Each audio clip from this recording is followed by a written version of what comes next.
it on? All right, I think the mic should be on now. Appreciate everyone hopping on. Brian, thanks for being here, man.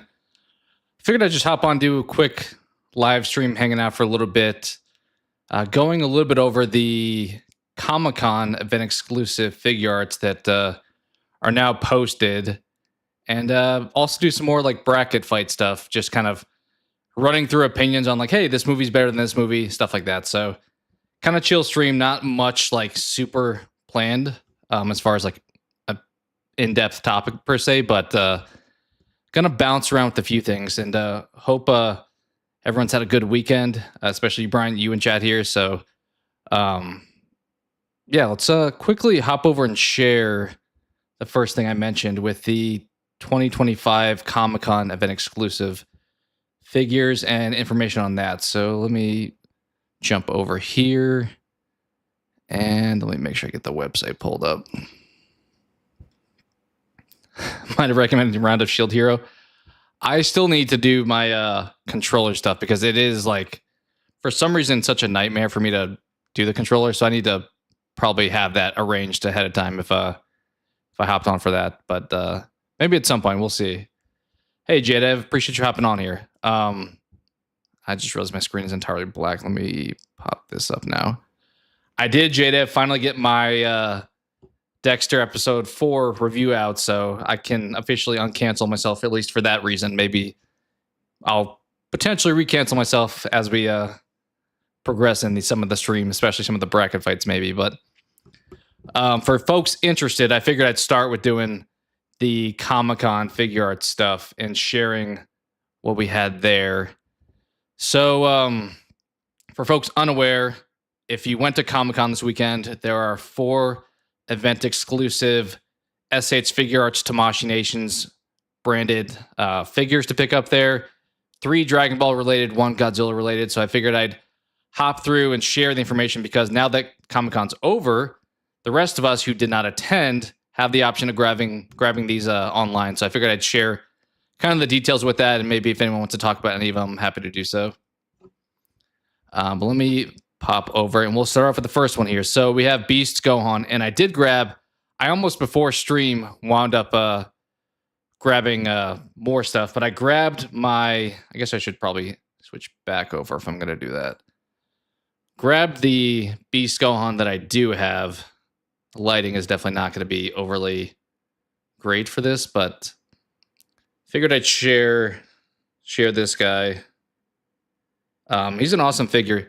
Kind of different than the superhero, like regular Gohan that we got with like the hard plastic. He kind of has more of a soft plastic upper body with around like the gi area up here. So like this is a little bit more rubbery compared to what you're used to, or compared to like his lower body. But pretty cool figure, especially if you enjoyed like the superhero movie and stuff like that. Gohan's probably my favorite character, so was an easy pickup for me. I think this is actually the first guy I ordered from Premium Bandai. So awesome pickup. I almost grabbed before the stream the extra accessories that he came with that are not going to be included in folks that grab the event exclusive one. I'm trying to set this guy down without... you're probably fine there. So he came with some accessories. The original release, he came with a special beam cannon and like a finger that like had that attachment also, and like a stand for it. So pretty cool extras that came with him that made sense for the movie. But for the event exclusive, they took that stuff out, and instead they gave him one of the aura effects. You can actually kind of see behind me, Vegeta has one of those aura effects, but his is more of that blue lavender color. We'll actually just jump over and share that again. I don't like Beast Gohan, but I do like Orange Piccolo. Okay. I've heard some people speculate that maybe New York Comic-Con will get the Orange Piccolo. I don't know if I totally agree per se. I think not having a Goku for Comic-Con was a strange choice because they've always had one. Granted, we've kind of had every variation of him, but I feel like they still have always done it. So I'm wondering if maybe New York Comic-Con, they will go back to Goku. But maybe we'll get Orange Piccolo. You started watching it, but stopped because I was watching Mr. Robot. I'll finish watching it eventually. All right, sounds good. How are you enjoying Mr. Robot so far? I need to probably jump back into that. I stopped during season 1, but was enjoying it, so I'll probably hop back in at some point. I just felt like Beast Gone wasn't really earned or explained in a way that was good. Yeah, I mean that's kind of Gohan's character though, right? I feel like that's the criticism a lot of people have for Gohan in general. It's like Goku and Vegeta train a whole lot, whereas Gohan's like unique like character feature is that he has like this hidden talent. And some people kind of view it as a bit cheap because it's like not overly earned, but it's just kind of like his genetics. It's almost like if you were born being like 7 feet, it's like, okay, well, you kind of have a leg up at being a basketball player, but his like version of that is kind of his power ups where he can not train for a long time, but then suddenly I think the other aspect that I do think works is he strongly reacts to like defending people. Like I feel like a protector or like a guardian is very much part of his personality. So it takes a lot to get him to get to that point. He's not just gonna be insanely strong without something that like instigates it. Because like when he's fighting Cell, all of his friends are getting beat up by Cell Jr. And then Android 16 gets his head squished. And then in this movie, obviously, Piccolo's getting, beaten up. We have the whole like Gamma 2 thing take place. So there's like reasons for it. Whether or not you accept them is totally understandable. Piccolo had Dragon Ball magic. Yeah. It was nice to actually, I mean, if I'm being honest though, like we've had the Goku Vegeta show for so long. Even though Gohan has had some like favorable character arcs as well, like all the Saiyans kind of ascended over everybody. It's nice to have like Piccolo and Gohan become like relevant again, because there's characters like Tien, Krillin, Yamcha. That's like, I mean, Yamcha is pretty much just a joke at this point in time. He doesn't have like any serious ability that's taken when it comes to fighting at all. But the like original Dragon Ball Z, I liked that we had a little bit more character variety, but it makes sense with like Saiyan powers getting stronger after each fight that eventually they would surpass pretty much anybody on Earth. You like the first episode, but it's been hard to keep my attention since. Yeah, I think I stopped watching Mr. Robot around the scene where I forgot I'm blanked on the main actor's name, Remy Malek, when he's like strung out on drugs or something at some party. I think around then is when I stopped. But the first few episodes got me intrigued with the whole like hacking and stuff. I've heard great things, so I imagine it continues to be pretty solid. I did like Cell Max though. Yeah, I thought he was cool. I mean, it was a little bit like kind of what I actually just talked about in my Dexter Resurrection episode. It's kind of going back to like somewhat cheap like nostalgia references. Like clearly most things in superhero were just like callbacks to the Cell saga. But I mean, that's kind of what Dragon Ball does. I mean, we brought Frieza back. We're doing some variation. I'm kind of surprised, speaking of Figuarts, that we haven't gotten a Cell Max figure. I feel like that was a big miss on their part. Like people would definitely bought that. I guess you can do like a statue replacement, but surprised they never gave us a Cell Max. That feels like a big miss. But he was cool as a character. I mean, doing like the special beam cannon on like his head and stuff was fun too. Definitely callbacks to Gohan when he has like the red line across when he's like snapping and freaking out. Felt like a better Bio Broly. Yeah, I would probably agree. It's been a while since I've seen like all of the original Z Broly movies, but that makes sense. I think a lot of people dogged on Bio Broly, right? Like that wasn't a super like most fans. I feel like don't rank Bio Broly super high. So to your point, maybe it was an improvement on that idea. The only thing probably with superhero, I think Broly kind of got just left to the wayside. Like it's weird to even have him as a character in that. Like they made a figure for Broly from superhero, but it's like he's just watching Goku and Vegeta fight. But I get it wasn't his movie, but it's weird that he was like even really part of things there. All right, but yeah, back with this Gohan. So as mentioned, you can kind of see behind him, he does have this aura effect. So that's a cool inclusion. But beyond that, he does not have any other accessories. But they kind of have done that the last few years when it comes to convention exclusives. They've kind of just made the event exclusive a like stripped down version of the character with some like gloss. That's kind of what they did with Trunks last year, for example, or Jiren. So you can kind of see on the side here, I mean, this is going to be the case for pretty much all of them. Pre-orders are open now, so you can obviously see the button on here now. You can click to order it. So it's not going to be shipped, though, until February. So you're going to be waiting for a while. The good news with that is I doubt these really sell out. At the very least, I don't expect them to sell out quickly. I would assume we have a good few days. I bet they're more popular than last year's, but I think with it being February, there's enough time to have like an open amount of time for them to create pretty much as many as people want. So I'd expect not to have to worry too much, but if you want any of these, definitely I would move kind of quickly. All right, we'll run back as well. So he's $90. I kind of flew by that part, but you can also see there he is $90. So it'll be 90 plus shipping and tax, but there is a currently a coupon for free shipping. So if people want to use that, definitely keep that in mind if you're buying any of these.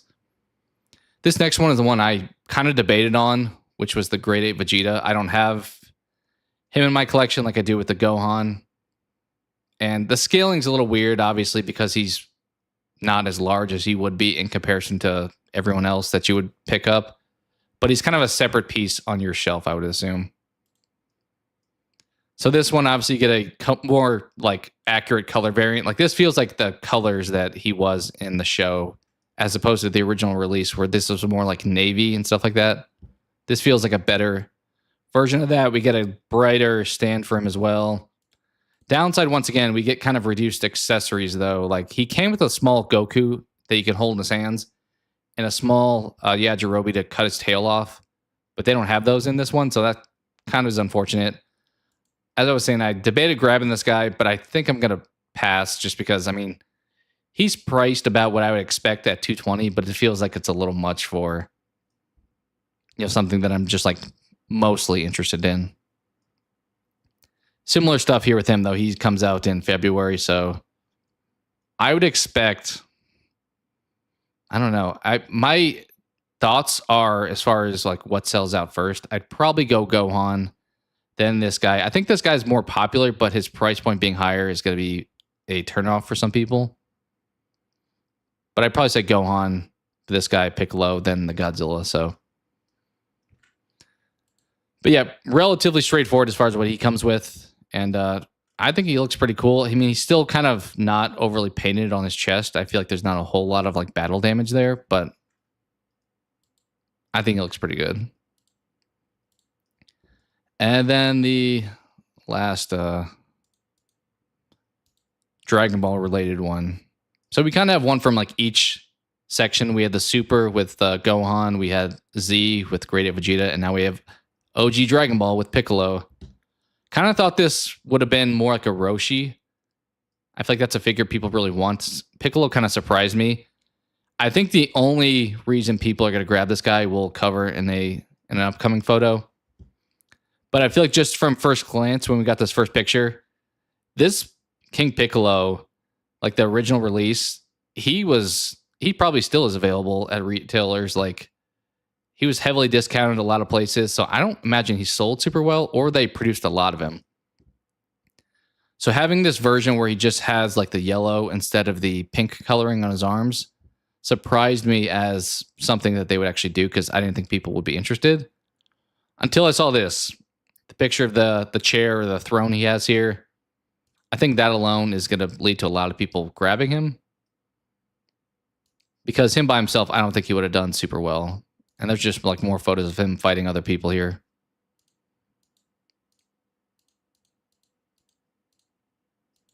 So yeah, I think this picture is why people want this guy. Maybe I'm wrong, but kind of like, was it, I guess last year with the Goku, we had like the Nimbus with the Gohan. I think that's why a lot of people bought that. This is why people are buying this guy.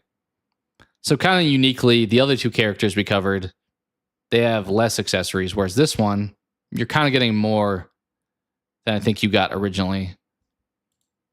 I think he came with a couple items, like a rice cooker and stuff, that I don't think this guy comes with, but beyond that, he is definitely going to be something people pick up just for that throne.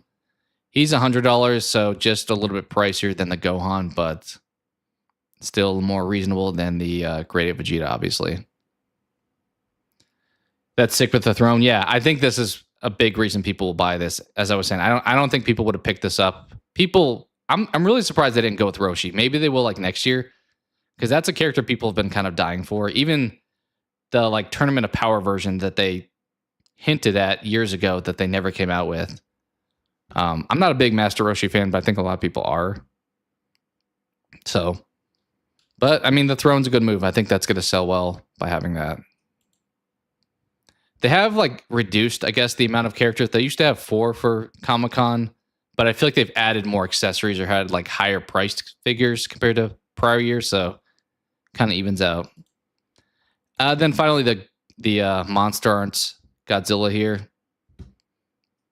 $160 for this guy. Monster Arts in general are a little bit pricier. It's partially why I haven't bothered to go down that line. I am a Godzilla fan. I like all of the like different monsters from the old movies and stuff, but I don't know. Not for me, at least for now. I do have a -1 statue back there that I covered on the channel, but not a an action figure per se. I mean, honestly, like if you're gonna pose him like this, a statue is probably more or less fine. But this version obviously is like the heat ray version, where his spines are blue and his mouth's blue. And then they gave him this heat ray blast attack that I'm still not a big fan of, especially like the white portion of it. I think it looks a little goofy. I feel like I'd rather just have him posed like that. But maybe that's just me. I don't know how well this guy will sell. I feel like it's been a few years since -1 already. And while it's probably my favorite Godzilla movie, I think people probably either got the original or like the black and white version, the minus color version.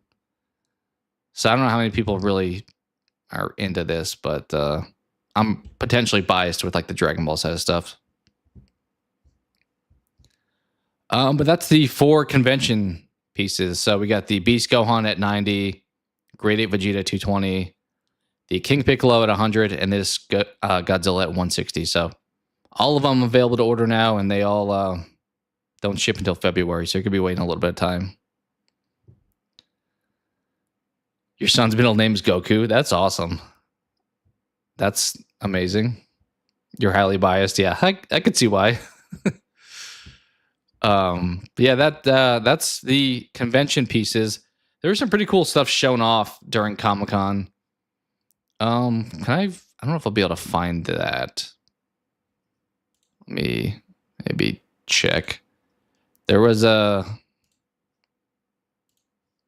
I'm not like a big Mondo. I don't have any Mondo collectibles, but the only place I can think that I would find it would be on like Instagram, but I don't think that's going to be easy to like just pull up. But I covered my top 10 shows a while ago on the channel, and oh, is this news? Actually, I'm just looking at this on Instamashi. This is interesting. Okay. Let me pull this up. Is there any other news? So I went over here just to look at the Mondo figures that I was going to pull up, but instead I'm seeing that it looks like Goku Rose is going to release again in January, and pre-orders open next week. And people are going to be super pumped about this one.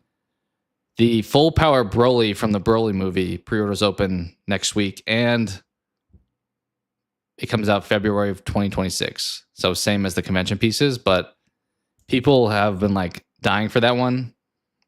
You can kind of see, let me look. I could get it out of the cabinet, but this version of Broly, like the super bulked up version, is going to be apparently back available to buy. So I think a lot of people are going to be happy to see that. So he's probably one of my, I debated doing like a top 10 Figuarts in my collection, and he would be high on the list, I will say. I don't know exactly where, but he would be quite high. Doesn't come with a whole lot, but he's just like a massive character, so you don't really need a whole lot. But that's interesting. Cool to see that they're going to be doing that. I don't know if they ever posted this. Yeah, I probably won't pull it up. I think they had it on their whatchamacallit. Actually, we do have it. Can we?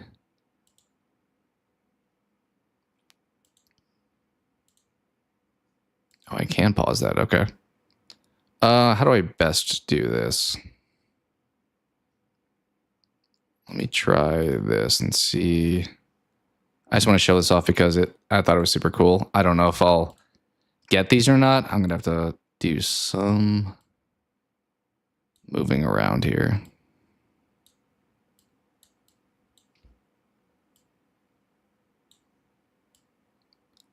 There we go. So I don't know if anyone watches Over the Garden Wall, but I saw these as upcoming releases. I'll probably just play the video where it's like running through them. But we have like Wirt from Over the Garden Wall with the wolf there as well, and there's Greg right there too. So I feel like these guys look awesome. It sounds like they come out in the fall, which is perfect timing. But I thought they were great. Let me jump back to. Can I switch back to the? I feel like this picture specifically. You can't really see Wirt in this one, but you can see Greg. And let me jump over to that one. Like, these look awesome. I feel like Mondo I've never gotten any, but I feel like they're a little bit pricey. There we go. But I am tempted by these because, I mean, those look super cool. So we'll see. If I learn more information, maybe I'll share that as well. But big Over the Garden Wall fan, so was interested in seeing those at the very least. All right, so let's do some bracket fights here. Let's see if I can do this without breaking everything.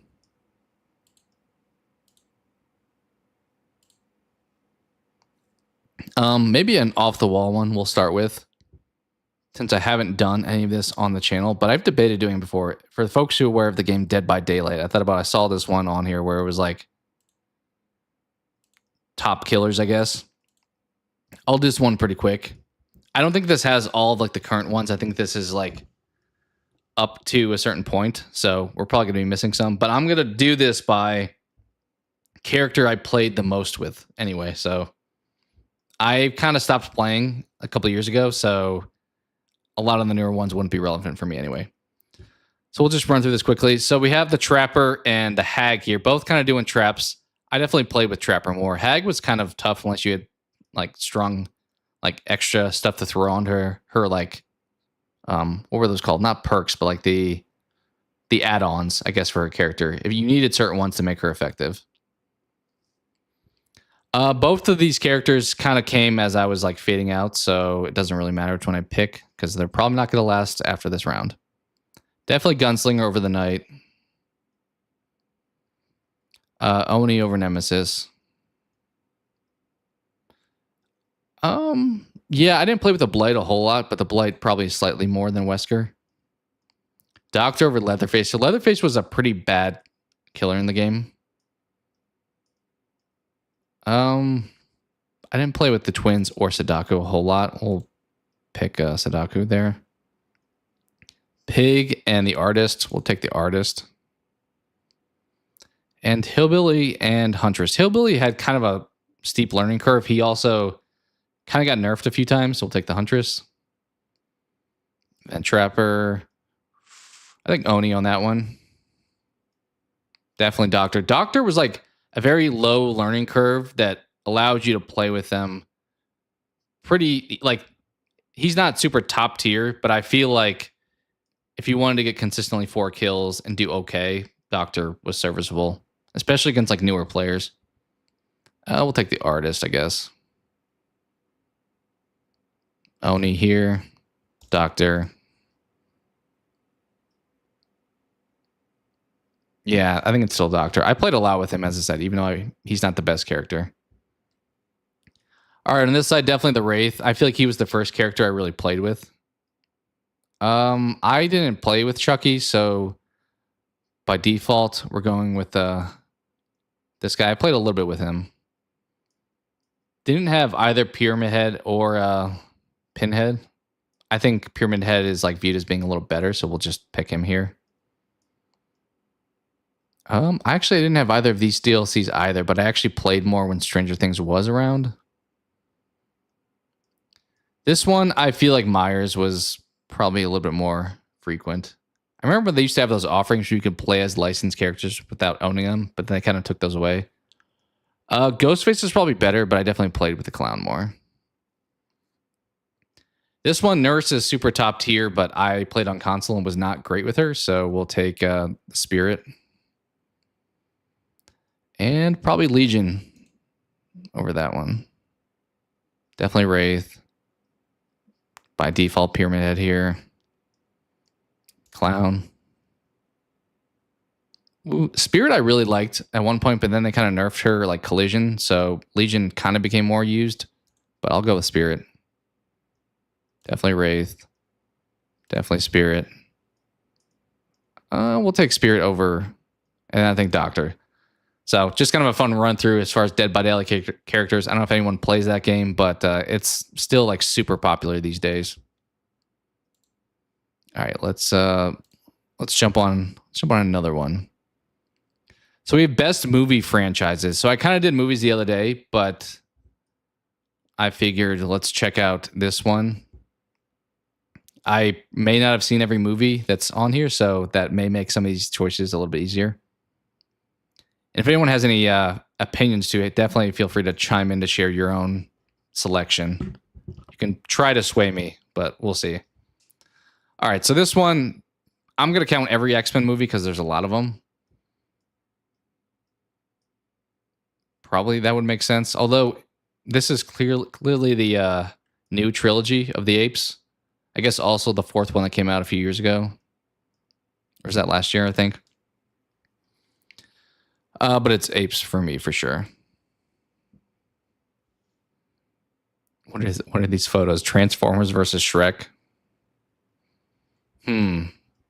That's a tough call because honestly, Shrek 1 is really the only one I like. 2 is okay, I guess. And Transformers, the first one, is mostly the one I like. I think because we're doing franchise, I'm going to take Transformers. I think Shrek is not ideal beyond like the first maybe 2 movies. All right, we have, what is just like the MCU, all Marvel things. This, I mean, they had no chance. Lord of the Rings was here, so I'm sorry, superhero fans. Yeah. The Matrix or Star Trek? Definitely The Matrix. I wasn't a big Star Trek fan. Die Hard or Rocky? So I wasn't really big into Die Hard. I haven't even seen them all, I don't think. Rocky, I do appreciate. Obviously, they get a little bit like goofy here and there, but we'll take Rocky. I mean, there's not really a bad Rocky movie. I feel like 5 is not the greatest, but it's still fine. All right, we have, what is this? Dirty Harry versus Men in Black.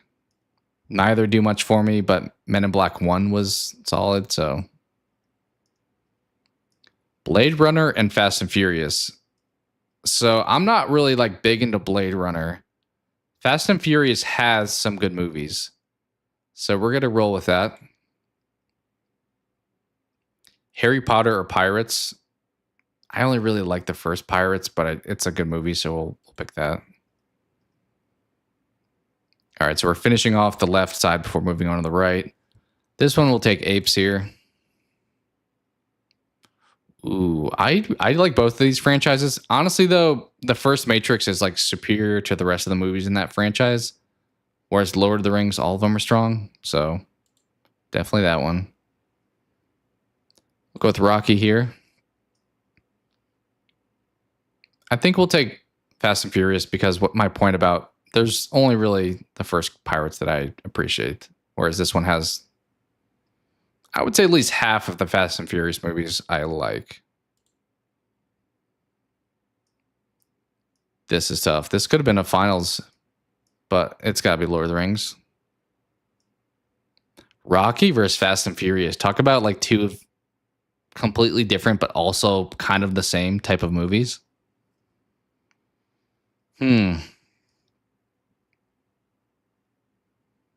This one's tough because I feel like for me, Fast and Furious has some higher moments than Rocky, but Rocky's floor is much higher than Fast and Furious. Yeah, I think we take Rocky. And we take Lord of the Rings. So it didn't really ultimately matter. Okay, 2 franchises that are like action-based that I don't really have much background with. I've watched some of the Mission Impossibles. I haven't watched any of Jack Ryan, so because of that, Mission Impossible. Is this Mad Max on the left? That's an interesting poster. And I can't tell on the right. Is this like James Bond? That's all I can really think on the right. But I don't have much familiarity with like the older Bond movies. It's giving Bond vibes, that's for sure. I probably like that more than Mad Max, I would say. I mean, Mad Max is kind of a fun concept, but it's not a world that I've like super explored. So we'll take the guy in a bow tie that may be James Bond. This one's tough. I honestly haven't watched a lot of the like old school of those. Also, I've heard the new ones are not the best as well. Like, I feel like the first, 3 Indiana Jones movies are good, but then after that, like the last 2 have been awful. I mean, you could maybe say the same for Jurassic Park, but I mean, dinosaurs were always awesome growing up, so. Alien versus Toy Story.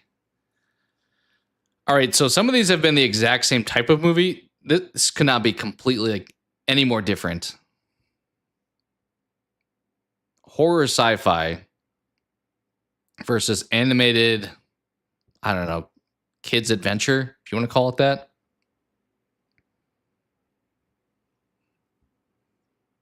I don't know if I have a good answer here. I haven't seen Toy Story 4. I've seen the first 3, which are all good. Alien and Aliens are good. Some of the later ones I feel like are a little bit overhated. Like Covenant was okay. I kind of wish they didn't do as much with like the Android stuff as they have decided to do.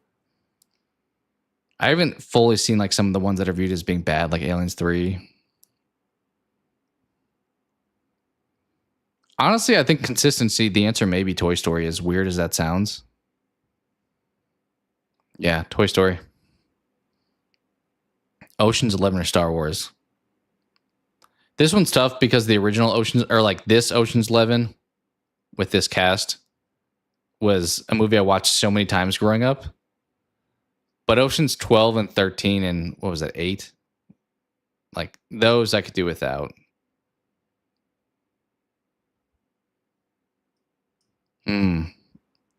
That's a tough one then, because Ocean's 11 I probably have higher than any Star Wars movie. But if we're talking like the franchise, it would be kind of disrespectful not to pick Star Wars. So we'll pick that, but I do like Ocean's 11 as a movie. Okay, Terminator versus like Hannibal or like Silence of the Lambs. We gotta go Terminator. I still assume this is James Bond.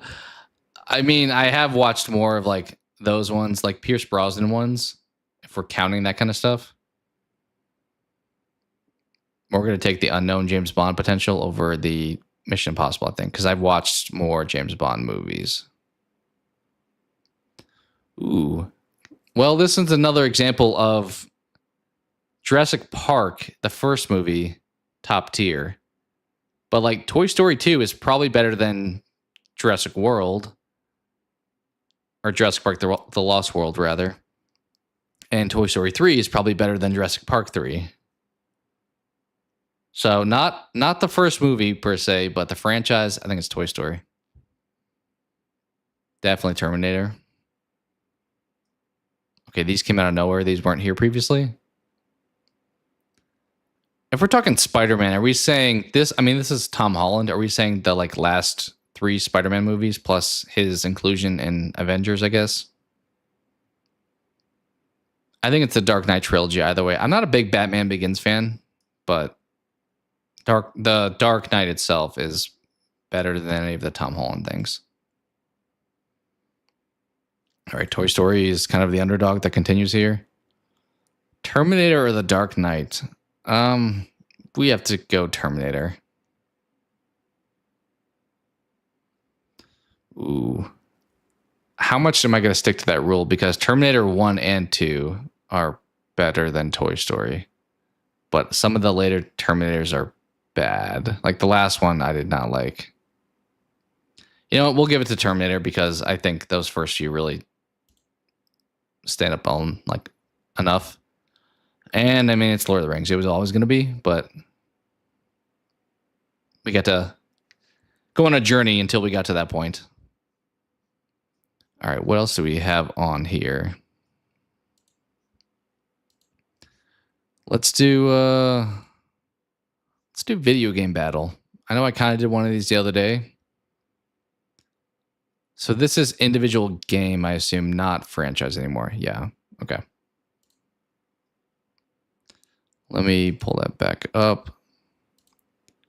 I mean, this is like the 2 juggernauts of Xbox from back in the day, and sadly probably still today because they have not evolved at all. So Master Chief Collection. So we're saying all of the games that come in that. That's going to be hard to beat because it's more than just one game. The original Gears of War, like 1 and 2 were solid though.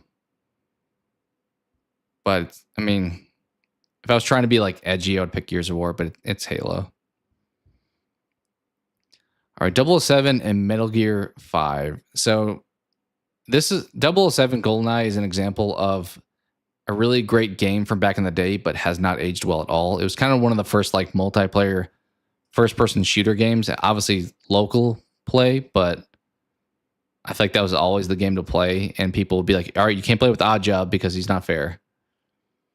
Metal Gear Solid 5. I mean, the whole Metal Gear franchise is not necessarily my thing. I didn't play them growing up a whole lot.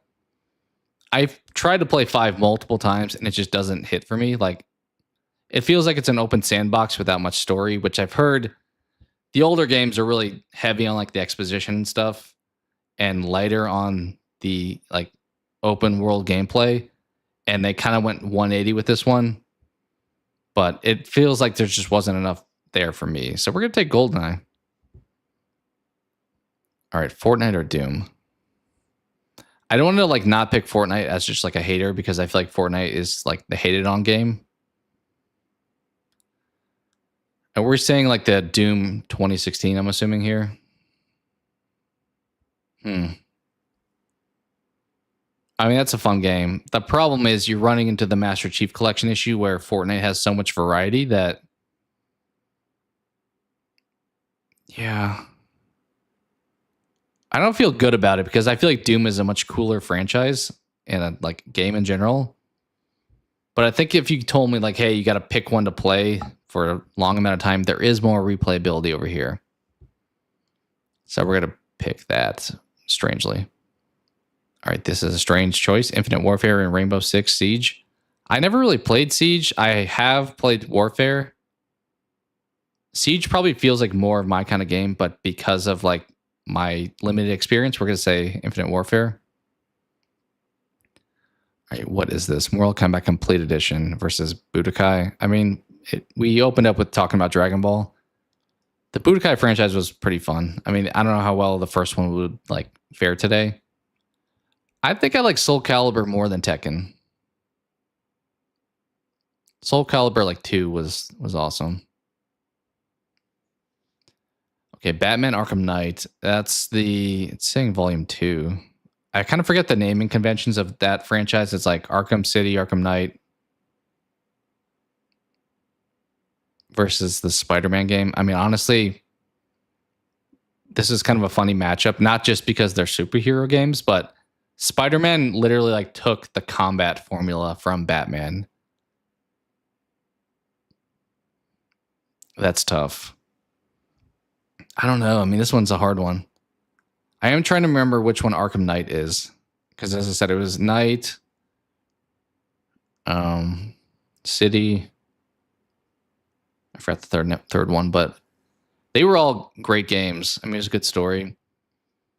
The first Spider-Man, though, when that came out, I feel like that hit like super effectively. I kind of fell off after that one. But flying around the city, I feel like in Spider-Man was more fun than it was with Batman. And the combat was pretty much the same. Story was solid on both of them. We're going to take Spider-Man. God of War. I'm assuming this looks like the 2018 God of War versus Diablo. Is that 3? I'm trying to look at the lines. We'll take God of War either way. Okay, we had Hit and Run the other day, which is surprising. Crazy Taxi versus Hit and Run. Both pretty much the same style of game where you're driving around and kind of having chaos go everywhere. I'm not a big like racing game fan. This isn't really racing. It's like more like, I mean, you're pretty much doing a taxi simulator. We'll say Crazy Taxi. You know what? I never really got into either of these. Minecraft, I know, was like the most massive game. World of Warcraft, I never played. I did play Warcraft 2 and 3, which I had a good time with, but this is obviously way different because it's more of like a, you know, like MMO, I guess, or just online account where you're paying a monthly subscription. Whereas the Warcraft 2 and 3 were more like StarCraft as far as gameplay goes. But I would say if I like, without having played either of them really, which one would I have more fun with? It's probably World of Warcraft. Star Wars Episode 1 Racer versus Batman. I don't think either of these are solid. We'll just go with Star Wars.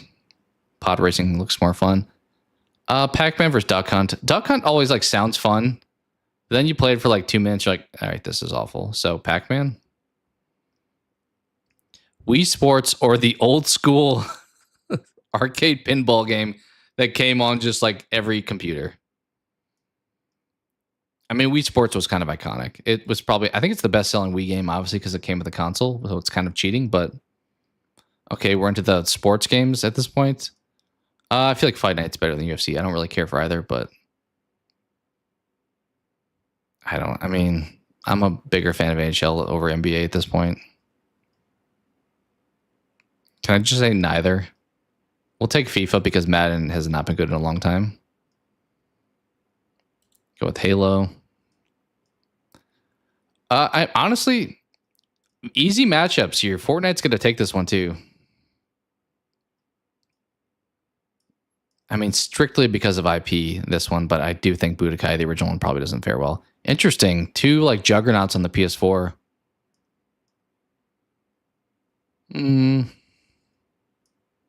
I could see either one of these, honestly. God of War is probably the better game, but I think I would have more fun playing Spider-Man.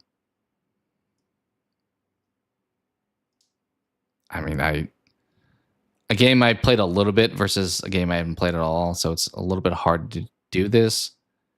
Going down the same route where it's like what provides more wide range experiences, we'll pick this one. Honestly, we're going to pick Pac-Man. Definitely Wii Sports there. NHL. I do actually have that NHL. It's like the last physical game that I got. Definitely Halo. Fortnite's reign ends there. Spider-Man. This is kind of a weird one. We're going to go with Pac-Man because I do have more time on that one. This is tricky. I mean, Wii Sports is the better game, but I put so many hours into NHL 20. We'll go with Wii Sports, I think, because that was like iconic. Halo. Wii Sports. That's a really weird matchup at this point. It's going to be Halo. All right, other side.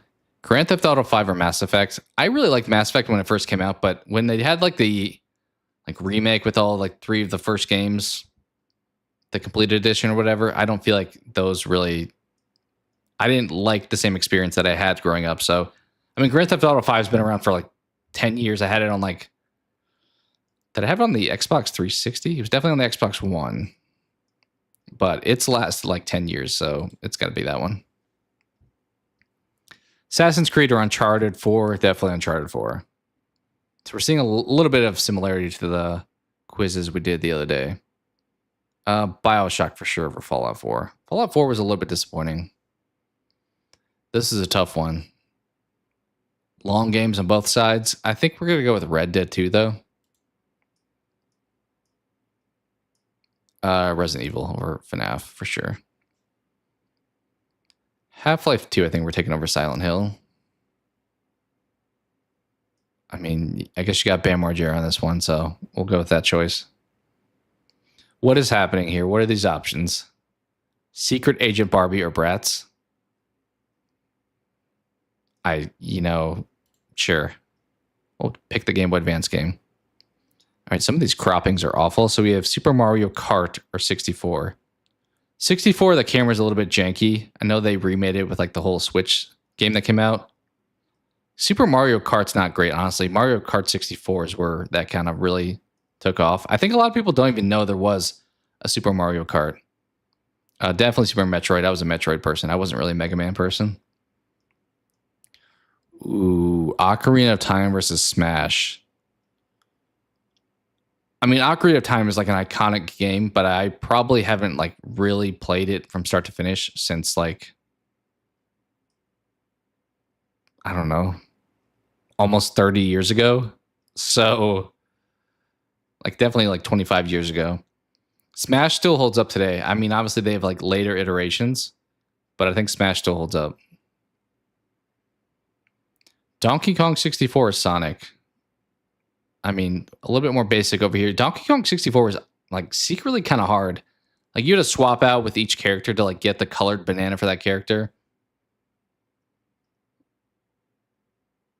I mean, we'll take Donkey Kong 64.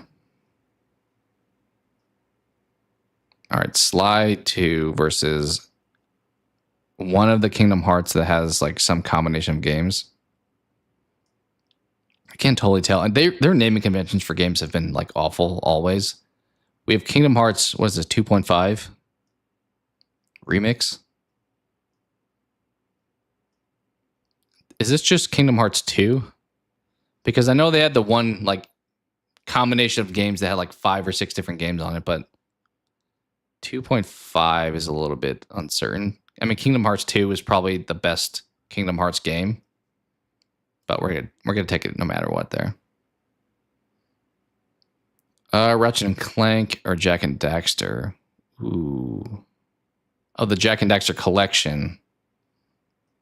I mean, I think we're picking this one. Was it Jak 2 that like it was almost like Grand Theft Auto where you like took people's cars and stuff? Overwatch or Final Fantasy 4? The complete collection? I didn't do like the whole Final Fantasy a lot growing up. I know they're obviously highly regarded. Overwatch is pretty straightforward, but I also didn't really get into that. I don't know. It's something I didn't play versus something I did play and thought it was just like neutral. So, I mean, there's not really a great pick here. Final Fantasy is probably the answer, but we'll say Overwatch just because I have played it. Crash or Spyro Reignited? I really dug the Reignited trilogy. I feel like I was concerned because I imagine those like old PS1 games don't fare super well today, but the work that I forgot the name of the company that did it, Toys for Bob, I think it is, on Spyro was like super great.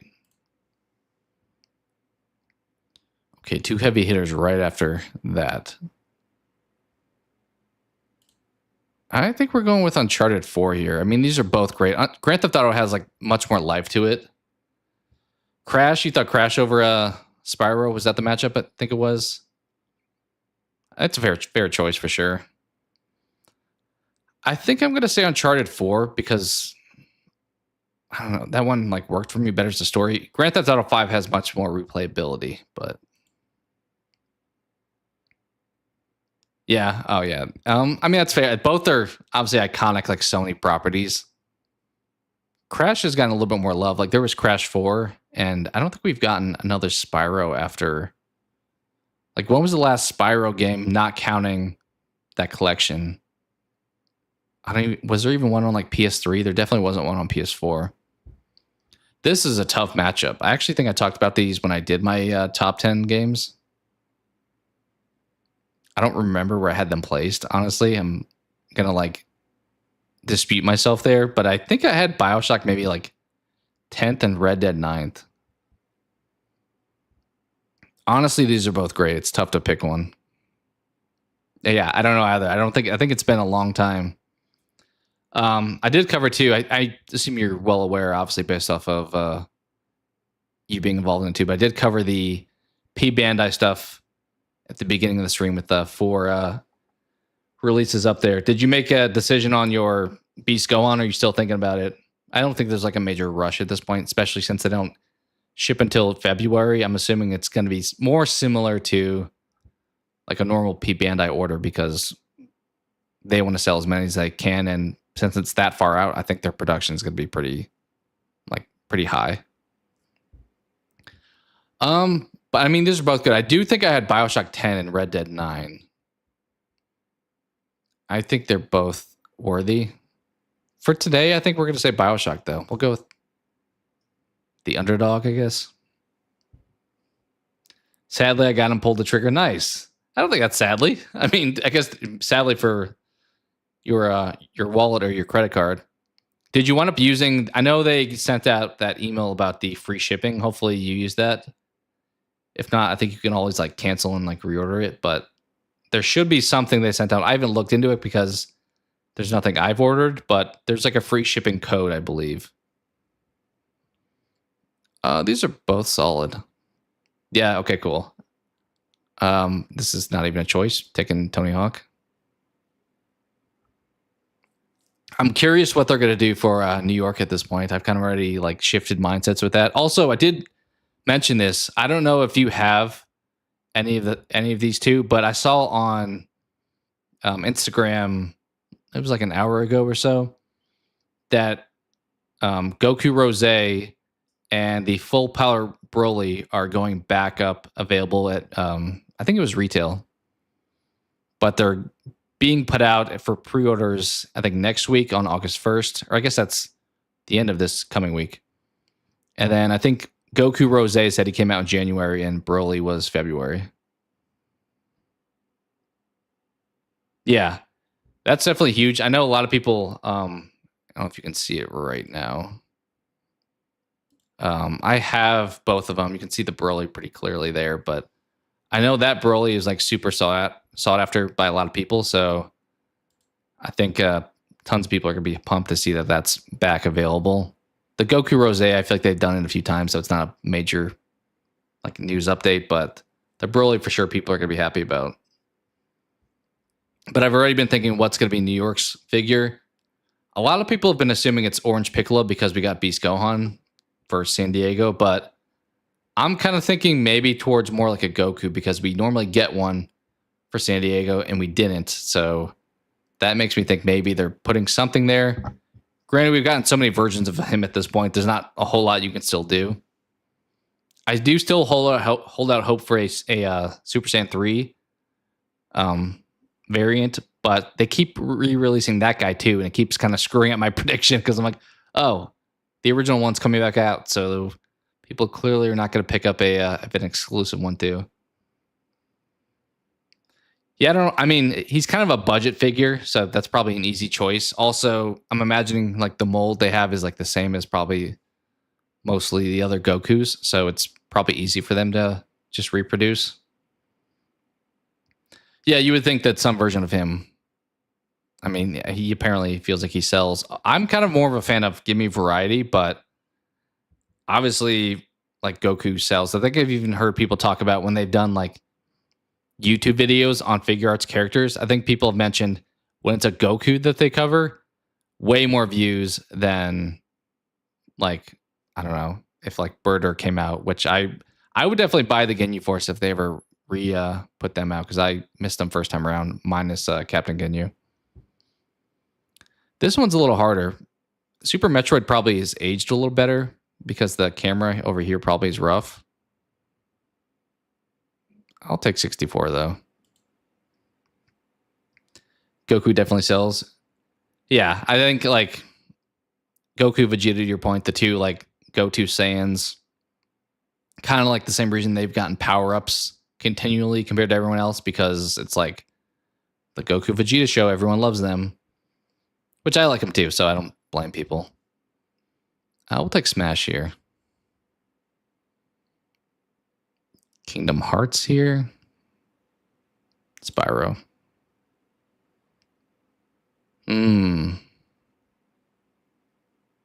I'm debating. I think Uncharted I also had on my... This may have been a honorable mention. We're going to take BioShock. We'll go with Resident Evil. I don't love the original one compared to like 2 or 7.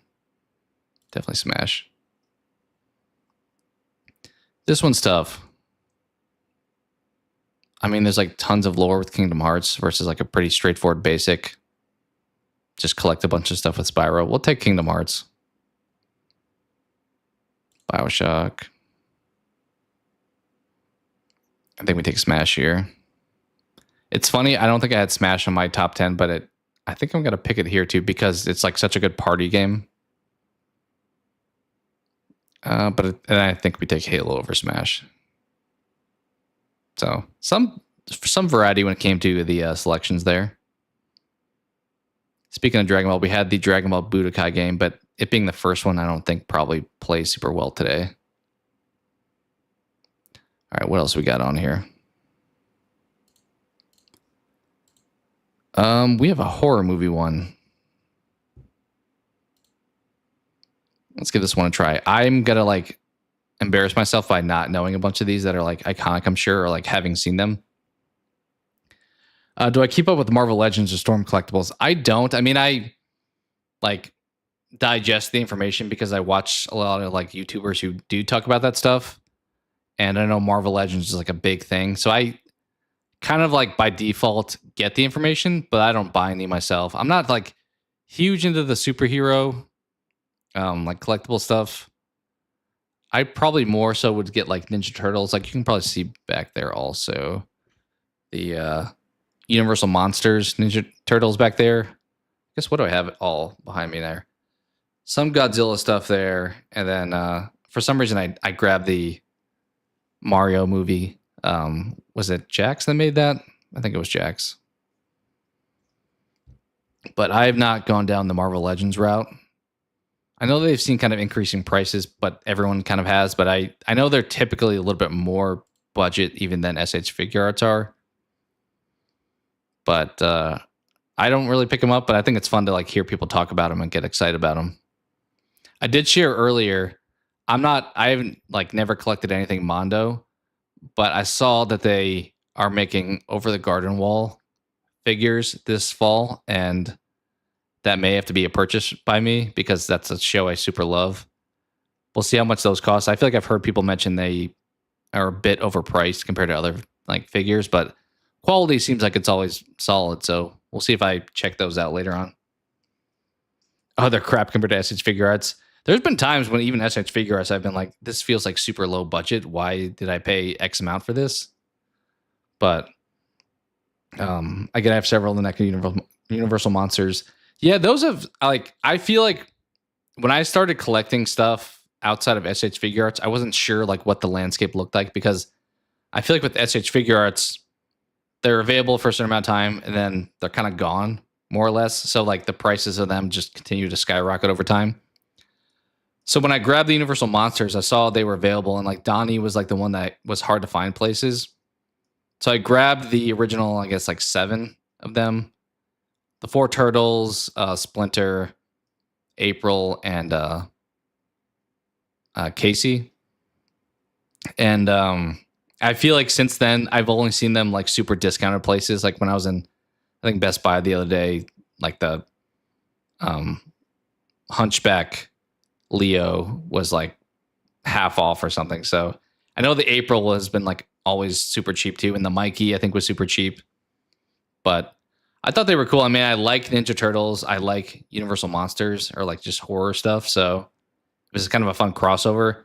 I feel like they didn't really strike while the iron was hot though. Like having the big delay and like Dracula Shredder should have come out a while ago. It feels like. So I'm probably like I stopped picking them up after the first few. Honestly, the thing that annoyed me was when they came out with more turtles. I'm like, we did the 4 turtles, and I think I was more annoyed, especially because like the creature Leo is cooler than the Hunchback Leo.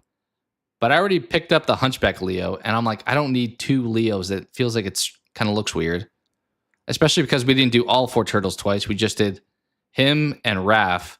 Raph Wolfman. I mean, the Frankenstein looks pretty cool too, so I think both of those are good. But I never picked up the new Leo, the new Raph, or the now Shredder. There's like 3 or 4 different variants to the Shredder at this point too, so I don't know. They also did like the black and white ones, which thematically makes sense, but I was like, you know what? I've collected the ones I have. I'm good on that line. Yeah, Mondo announced some releases this weekend. Yeah, I saw some from some, as I mentioned, some of the YouTubers I watched were at like San Diego posting stuff on it. So over the Garden Wall ones, maybe the ones I dive into because that's an IP that I don't really know if anyone ever has done much of before. Yeah, Best Buy always has those on clearance. Kind of sad because they're good figures. Yeah, I mean they were solid. I know people are like a little bit mixed on NECA right now too. I've kind of been like, granted, all these companies I feel like kind of have their moments of not being the greatest, but they I feel like they had some bad PR over the last year or so. So I've been not overly interested in picking them up. I know they don't have the best like customer service too, as in comparison to some other places. So, but I mean, I enjoyed the ones that I did grab. I think I did a video a long time ago, like ranking them. Maybe I think Donnie's probably my favorite. I feel like the lab coat stuff was cool.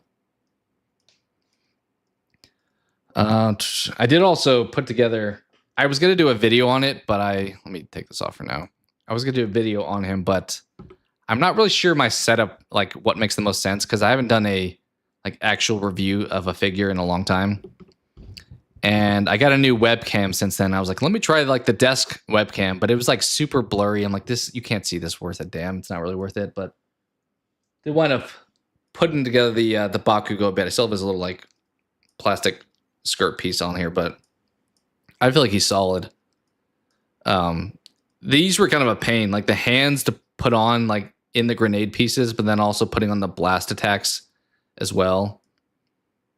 The thing I don't love about him is his face is a little bit covered by like the cowl or whatever, but I realize it's kind of supposed to be. But he looks cool. I'll definitely keep an eye when Deku kind of comes back in stock. But the only thing, this faceplate is the one that on his like cheek, he has some like red paint. And I'm like, oh, that clearly got misapplied there. I think I've seen people mention using like a magic eraser to like rub it off, but you can't really see it anyway because, as I said, his face is like covered. So, but he's a cool character.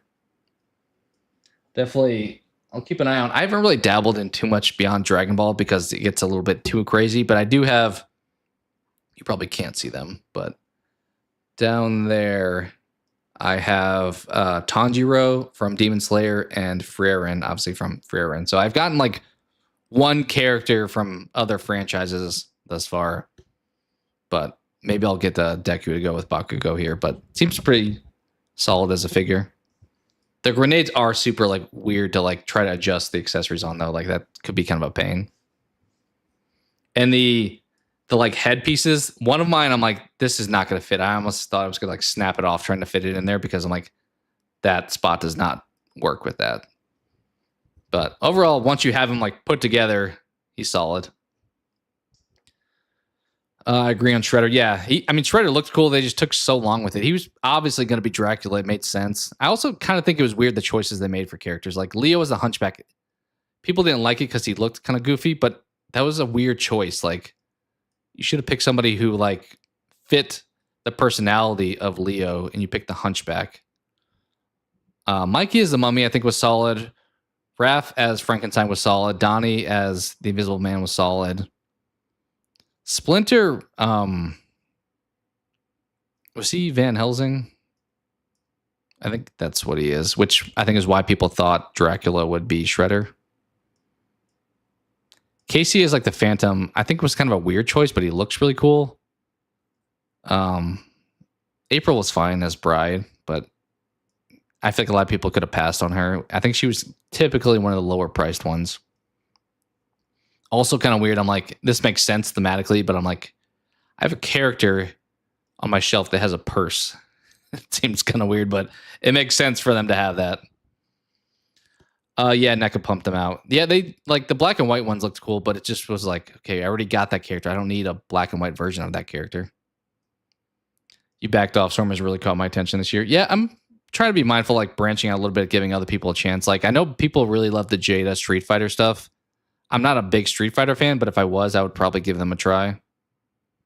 I think the annoying part is when a company goes down a line and then they stop. Like I've heard McFarlane kind of does that a lot, which I believe because they have the Legend of Vox Machina figures that I looked at one point. And there's like, I don't know how many people are in the group, like 8 people or so. And I looked and there was like 4 of them. And then there just never was any more. So I'm like, I'm not going to buy half of the team. So I feel like Tamashii is typically pretty good about giving you at least the main characters first. They're not like waiting on somebody. But I did mention earlier, it's really weird we never got a Cell Max from Superhero. I think you can use a substitute statue, like a whatchamacallit, they're Bandai statues, like those I'm blanking on the name of those. But those are that one actually serves as a good replacement because he's kind of just a big guy. But it's weird they never gave us like actual release. Yeah, you like that figure? Yeah, he seems cool. I mean, I'm mixed on Bakugo as a character. I've only watched a couple seasons thus far. I've actually never seen them in that outfit yet, but he's kind of a main character, so I dig it. I don't know if I'll go much. Like, I'll probably pick up Deku when they come out with it, but I don't know if I'll go much beyond him. But we'll see. I'll say that, and then I'll want to picking up more of them. I mean, across the board, like it's pretty hard not to like every collectible nowadays is like at least 100. Like all of the My Hero ones that are like up for pre-order now are $100. So it's like, okay, or like Lord of the Rings, the Aragorn is $100. And that guy does not look good. I've seen some photos of him. Face does not look great to me, and there's probably not enough accessories to warrant that. But we'll see. Maybe that'll drop in price over time. But pretty much anything today, it's like, all right, do you want something? It's like even the budget stuff is going up to like $40 at this point. Yeah, Demon Slayer, there's a couple releases coming out soon from. Yeah, I'm probably not going to pick up. I mean, I appreciate Demon Slayer, but Tanjiro's kind of the character I have dug the most. So I'm like, all right, I'm good with that for now. I know there's other like accessory sets. Like, isn't there another Tanjiro coming out that costs like double the budget one? Because that was part of the reason I grabbed the Tanjiro, because he was like $28 when I picked him up, and I've heard like great things about his articulation, which turned out to be true. So I'm not going to go super wild like on the other IPs per se. He was Van Helsing, yeah. Yeah, the April was $10 in Walmart. It feels like that whole line. I mean, a lot of NECA stuff, kind of like Super 7, all those, I feel like don't have like Figuarts. I kind of feel like their prices go up over time. Not all of them. We're seeing that with the Daima stuff. Like that's clearly declining. But traditionally, especially like P Bandai orders, like it's only going to be higher in the future. Storm is guilty for not completing stuff. Yeah, that's the hard part where it's like, all right, let me pick up some of these. And then, as I said, if you don't start with a main character, it feels like you just have like a major hole in what you picked up. I think Cell Max is the imperfect form. They may fear fan backlash because we have gotten. That's true. I'm kind of surprised they haven't done really any cells over the last year. Like if you asked me when I started doing channel stuff last spring, if you told me advance a year and a half from then that we still wouldn't have a perfect cell, like my first video on the channel was like 10 Figuarts that we need. And Cell was, spoiler, on that list. And we still don't have one. So kind of weird. Yeah, import prices going crazy. Yeah, all across the board, it's just like everything is continuing to go wild. Obviously, like the whole tariff stuff factoring in a lot to that. But yeah, I don't know. I kind of feel like over the last year or so, I've somewhat backed off, partially because you kind of like that is mostly filled up back there. And I've been more mindful, like, do I actually want this instead of going for a completionist? I think the example I've given in the past is like, I have the superhero Goku and Vegeta, but then when I look at those in my collection, I'm like, I didn't really need those. Which is why I'm glad I didn't pick up Daima stuff, because I probably would have felt the same way about that now, where I'm like, I almost bought the mini Vegeta in Target a couple months ago because it was like, I don't know, $15 through price matching. But even then, I was like, I don't need it. It's gonna take up space. I haven't even watched Daima, so I can't really say I would enjoy it. So, but yeah, the I don't know, that price is going up. If obviously that's part of the convention stuff as well. That's partially why the Grade 8 Vegeta is the only one I thought about, but the 220 for something that I'm just kind of like okay about feels like, you could probably pass. The Diamond Minis aren't the great. I've heard that about the adult ones. That I've heard the Vegeta, especially. People have said it's like their favorite Vegeta character, which I don't know. Maybe I consider. I feel like for a long time we didn't have like any Vegetas, and then we decided to hit them all kind of at one time. Like they had the P Bandai re-release of the one that's both Super Saiyan Blue and Super Saiyan God. And then like after that closed, they're like, hey, we have a new Super Saiyan Blue Vegeta coming out. And then they brought back the Super Saiyan 1. So I feel like they've done a lot of Vegetas, but I've heard people say like this Daima one's their favorite. The hard part for me is because I don't have like the Daima attachment, there's small details that make it like associated with that specific franchise. Like the rounded boots, I feel like that's specific to like later Dragon Ball. Like in Z and whatever, I feel like it's all pointy boots. So small details like that would make it like, you don't really fit the rest of my stuff unless I buy the Daima stuff.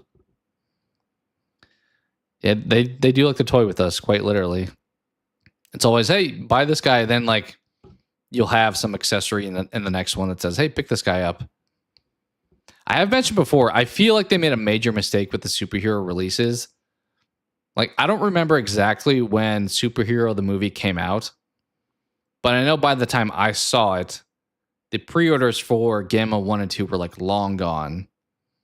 And I think a lot of people just bought them originally because they wanted the accessories for Gohan. And they didn't have the attachment to those characters. And then the movie comes out, and then it's like, oh, I like at least Gamma 2. But they had already done pre-orders. But it's kind of a tough balance because you have the opposite situation like now where it's like, hey, more Daima stuff's releasing. It's like, well, that already happened. Nobody cares anymore. No, you're good. I didn't have much planned for the stream. Just figured to hop on and do some chatting. So you're totally fine. I will throw up the bracket stuff that we can continue with that too, but no major plans for stream. Just kind of super casual.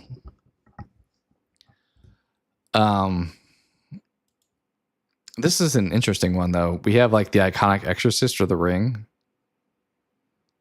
Honestly, the Exorcist doesn't really do much for me. I know it's like it has a really big staple in horror, but for saying favorites, I think I'm picking the Ring over the Exorcist.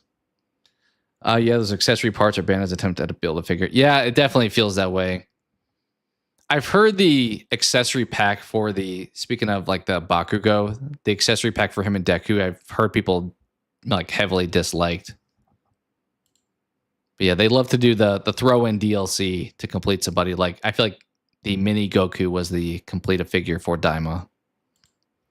We're going to go with F13 here. Well, it's the original, but I still think that one. We'll go with Child's Play. Nightmare for sure. Fitting combination here. Definitely Scream. I've actually not seen Suspiria. I feel like I should. I mean, Nosferatu, I feel like it's probably not aged well. 1922. I know it's like one of the first movies, but we'll take Suspiria kind of by default. Alien over Jaws. I haven't watched it recently, but I think we'll go with Evil Dead over Halloween. The First Friday, it's going to be The Ring, because The First Friday is not the greatest movie. We're going to say Child's Play. Scream for sure, easy choice there.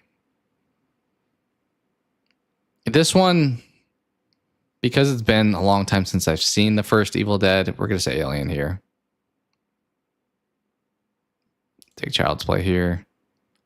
It's not my favorite Chucky movie, but it's a solid one. Scream. Yeah, Scream. All right, what do we have? The Grudge and the Blair Witch. We'll take the Blair Witch. Doesn't age super well. I don't think I've ever actually seen Jennifer's Body. Also, kind of a cool poster here because this is clearly a more modern movie, but it looks like it's an old movie. It looks like the Nosferatu poster. We're just going to say Night of the Living Dead. Conjuring or Pet Sematary? So I don't have like the heavy nostalgia for Pet Sematary. I know a lot of people like view that as one of their favorite horror movies of all time. I did watch the remake, which wasn't as good. Since this is a personal list, we're going to say The Conjuring. Sixth Sense or Silence?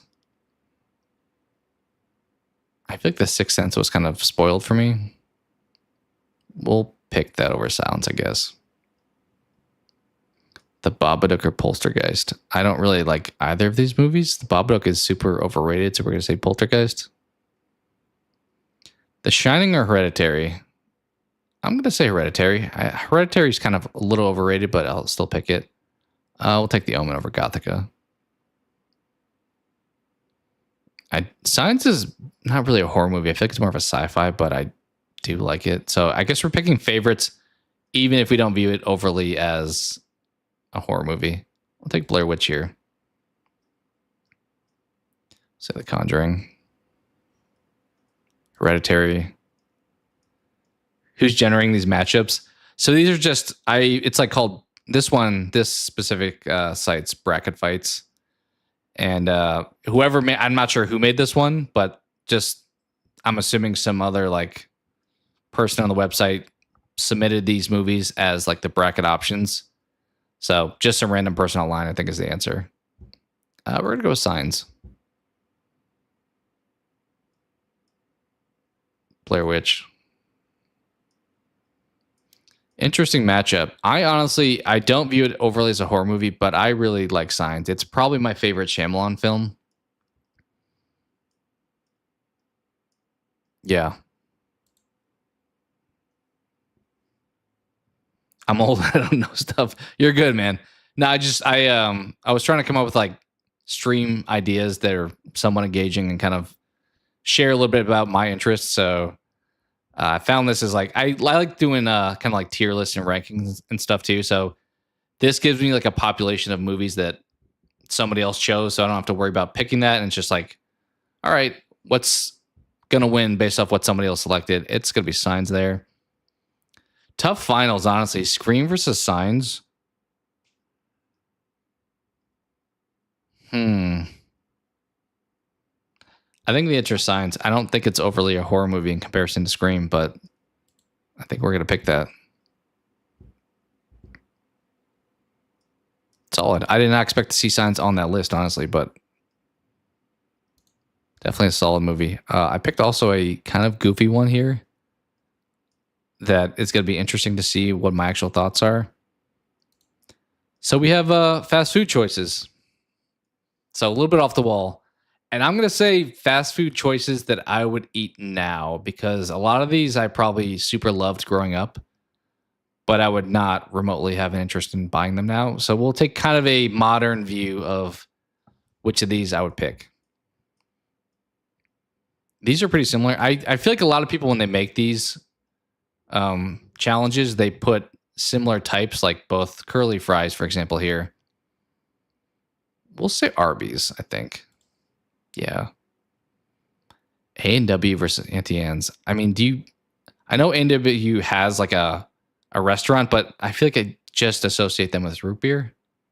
Annie Ann's pretzels are, I haven't had one in a long time, but they were amazing. I feel like back in the day, you'd just walk in a mall and you'd smell it, and that's all you needed. I don't think I've really had Boston Market, so Burger King, you got kind of an easy round here. Speaking of Burger King, I do have, is it over? I can actually grab it one sec, just for kind of a fun nostalgia reference here. Let me grab this real quick.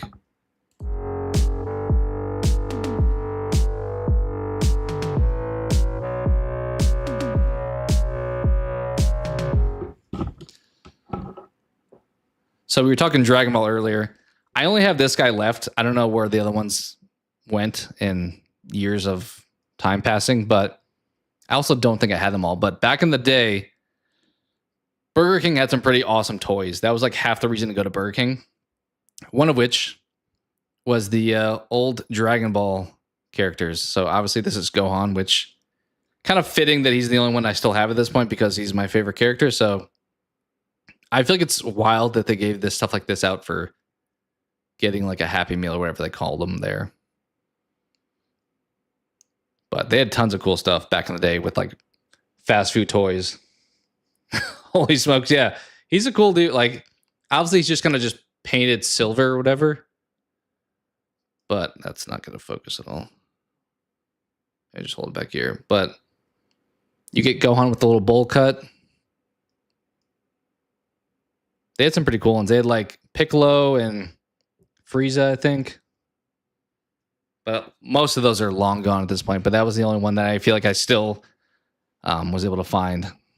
So kind of a fun throwback, speaking of Burger King and Dragon Ball. But yeah, they win that one. That's pretty good. Yeah, I don't think, I think I looked it up one time a few years ago. I'm like, all right, how much do these actually cost? And I don't think they're super expensive on like eBay and stuff. But I don't know if I would buy them, but it's kind of a fun thing to have. We'll say Chick-fil-A over Checkers here. I mean, Cinnabon, you only get really like cinnamon rolls at, so Chipotle, just because I don't do a whole lot of like cinnamon rolls. Dairy Queen or Jimmy John's? I mean, Blizzards are pretty amazing, but that's all I really think of with Dairy Queen. I know they do other food as well. Jimmy John's is definitely not my favorite sandwich place, but we'll pick that because of something that's more likely I'll actually eat. Five Guys, we're going to have to go with you over Hardee's. In-N-Out for sure. I feel like I like the idea of In-N-Out more than actually like In-N-Out. I think Annie Ann's honestly here. Chick-fil-A. Chipotle. This is kind of a juggernaut burger option. Five Guys definitely has better fries.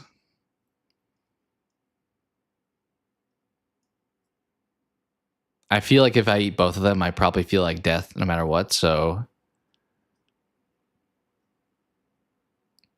I think for the nostalgia of like when I ate it a long time ago, we'll go with In-N-Out. But well, Five Guys is actually probably better. We'll say In-N-Out. Ooh, it's Chick-fil-A. I think here the answer is Chipotle. I mean, these are actually ones that I would consider eating in today's time. I don't do a whole lot of fast food, but both of these feel like reasonable for me to pick up. I don't know. Chick-fil-A is definitely more consistent. I feel like you can get bad Chipotle depending on the ingredients. I mean, quite literally, I think they've had like issues with that before. Chipotle is more fresh, though. I was going to say Chipotle. We're going to go Chick-fil-A and kind of go not with what I was going to pick. Okay, I don't think I've ever been to El Pollo Loco, so Taco Bell. I wasn't a big Taco Bell person growing up, though. Subway versus Sonic. So Subway at one point probably was one of my favorite like fast food places, but the mighty have fallen. Like that place is not nearly as good as it. Like it is not remotely what I would consider if I was picking up a sub. So Sonic at least has like solid stuff still. Like their slushies are awesome. Wendy's versus KFC, easy Wendy's. McDonald's Long John Silver's, it's also easy McDonald's. A lot of these I haven't had in forever, but it's pretty simple. Steak and Shake, I feel like I've not had forever because they don't really, there's not a whole lot around me. Dunkin' got kind of a rough matchup because Jersey Mike's is good. This right half is probably a little better than the left half. We'll go Panera. Panda Express is a little bit more wild card depending on what you would get. It's been a long time since I've had either of these, but Popeyes I think is better. Sonic here. Wendy's. I know McDonald's is like the staple, but Wendy's. Ooh. Steak and Shake may taste better, but Jersey Mike's is more like it's something I would actually get. Same here, I think, with Panera at this point. I saw something the other day that, like, I don't know if this was true because it was on the internet, but it said, like, Wendy's was the most unhealthy fast food these days. But Wendy's we'll go with. Jersey Mike's, I think. Yeah. Interesting final here. It's weird. I feel like Jersey sub places is kind of weird. It's like, I guess you're kind of fast food, but it feels like a little bit more fresh compared to like McDonald's, for example. I think Jersey Mike's wins though, based off that. You don't feel like as disgusting eating it afterwards. All right. I think those are the only ones I grabbed. I can see, I can go to the main page and see if there's any other good ones. If anyone in chat too has an idea they want me to see, search for, see if there's anything related to it out there. Like I know I did like Dragon Ball characters the other day. Obviously, it depends on which bracket gave different characters out there. No, definitely not. Definitely not. Honestly, the only reason I selected that bracket fight was on their main page. That was like one of the promoted ones to pick. What else do we have on here? I don't think Chips would be kind of a lame one, I feel like. Yeah, so I can search. I did it the other day, and I didn't find a whole lot of good ones, but let me see.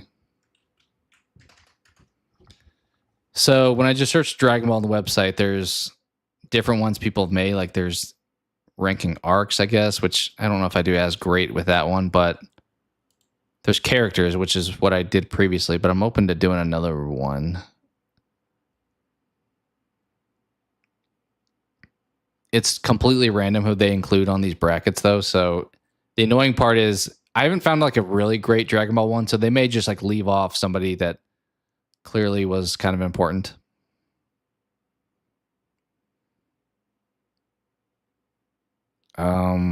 This one feels unique, so we can try this one. Let's see if this one's like remotely any good. All right. So we have Cooler versus 18. This is tough because, not to, have a pun, but I feel like Cooler is a cooler character, but it's also not like only in movies, as opposed to 18, who's in like multiple sagas within Z and Super. I think it's probably Cooler still, though. I mean, speaking of Figuarts, I feel like a lot of people view this as their favorite in their collection, which I did pre-order the re-release, so we'll go with him. Is that Nail? I think we have Nail versus Birder. So when I did this the other day, Birder sneakily snuck to the finals because I really dig him. His like design is super cool. I really like both him and Jace. I kind of feel like I wish they lasted longer because their combo was a fun thing to have. Nail is very generic to me. I'm going to say Birder for sure. Okay, I don't know if I really know either of these characters, so I'm going to embarrass myself. I know guy on left is like generic person from like original Dragon Ball, right? The purple tornado, yeah.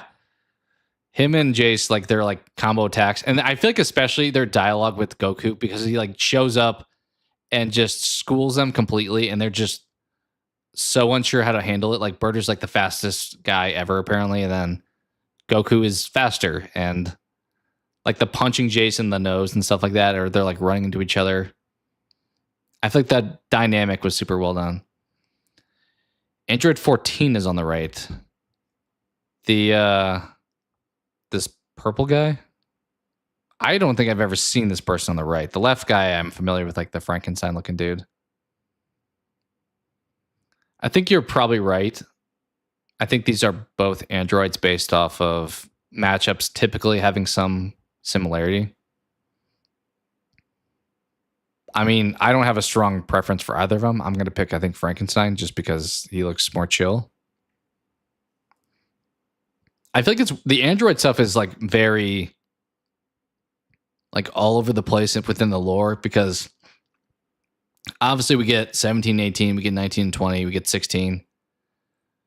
But then like the other ones are kind of just sporadically thrown into the story without much in-depth like information. Android 14 is from the Super Android 13 movie. Okay. It's been a while since I watched some of the old like Z movies. I watched a few of them within the last few years. Like Tree of Might was one of my favorites. What else? BoJack Unbound was good. What other ones? The cooler ones were okay. Sadly, I have them all. I mean, I think that's awesome. I think that's cool. A lot of them I really dug. What was it? The Dead Zone. A lot of those I really enjoyed. Like Turles was I kind of regret not getting Turles. That was before I was buying on Premium Bandai. Like the first, I mentioned this earlier, the original Beast Gohan that we have here was the first Premium Bandai figure that I ordered. But right before that, I think is when Turles got posted, and I kind of regret not grabbing him because he seemed like a cool figure, and he was awesome, like in that movie. Yeah, the earlier ones were great. Do you not have Beast Gohan? He's a solid figure. I don't know if I prefer the rubbery like top that he has in comparison to the regular Gohan from Superhero. I think the hard plastic doesn't change that much with the articulation compared to the rubbery one. So I don't really get why they went with it. But yeah, I almost grabbed, but I feel like, I don't know how your setup is, but all the boxes from all these guys are like in my closet, like tucked away and stuff. But I was going to grab, I thought of it last minute, the extra accessories that he came with, just to show kind of the differences. Primarily like the special beam cannon and like the finger that came with it. But I will say, I don't know how you are with like the crossed arms. I typically just put them on like Vegeta or somebody who, or Frieza, somebody who looks like they just are annoyed with any situation. But when I first got Beast Gohan, I wanted to make sure like, hey, let me take a look at him. And the crossed arms are a nightmare. And just FYI, I don't know if that's going to be the case for the event exclusive too, but I think I heard people like breaking them because I don't know. They've kind of changed it a little bit in some of the more recent releases, but the crossed arms on this guy and a lot of the other ones, like it's super like tight. You have to like put the shoulder blades like right up against each other and then just jam it in there. I don't know why they haven't come up with a better idea how to do that. I mean, as I said, they kind of innovated a little bit, but I don't think it's been perfected yet. I didn't start collecting figures until last year. Okay. I mean, that makes sense. I feel like stuff that came before that, though, you just kind of like, I didn't know about it at the time. Like, I mean, they may also come out with like better versions. That's kind of the weird part with collecting because, you know, you buy something and unless it's an obscure character, they're probably going to come out with another one in the future. So you're sometimes better off like getting the 3.0 version of somebody as opposed to the, older version that may have more like nostalgia or like, oh, it's cool because it's old. But I feel like a lot of times the newer releases have better engineering at that point. So it's like, it all works out in the end. Not a fan of the cross arms. I've had bad luck from the kind of messing with the shoulder joints. Yeah, I typically, if I put the crossed arms on somebody, they're just going to be on there permanently. Like I'm not going to swap them out and stuff because it's kind of a nightmare. I mean, you don't have to like overly heat them up like maybe like a NECA figure per se. But it's still like I'm always afraid I'm going to snap something off when I'm like putting in like a wrist peg or something. It's just, I don't know. They've surprisingly held up for the most part, but I know a few times I don't think anything's ever broken, but like the first form Frieza, when he came out, I think it was his neck peg. I think I had that with the Trunks too. When I like took the head off, like the entire peg came out of like, the upper torso. I'm like, okay, I guess I have to like pull it out of the head now. But for the most part, their QC is decent. It's just some of the pieces I feel like don't fit properly. All right, what do we have here? Where were we at? So we're picking Frankenstein. Is this just Goku? Is this like Kaioken Goku specifically? Who's this on the right? Somebody from the Red Ribbon Army? Is that an original Dragon Ball character, I'm presuming?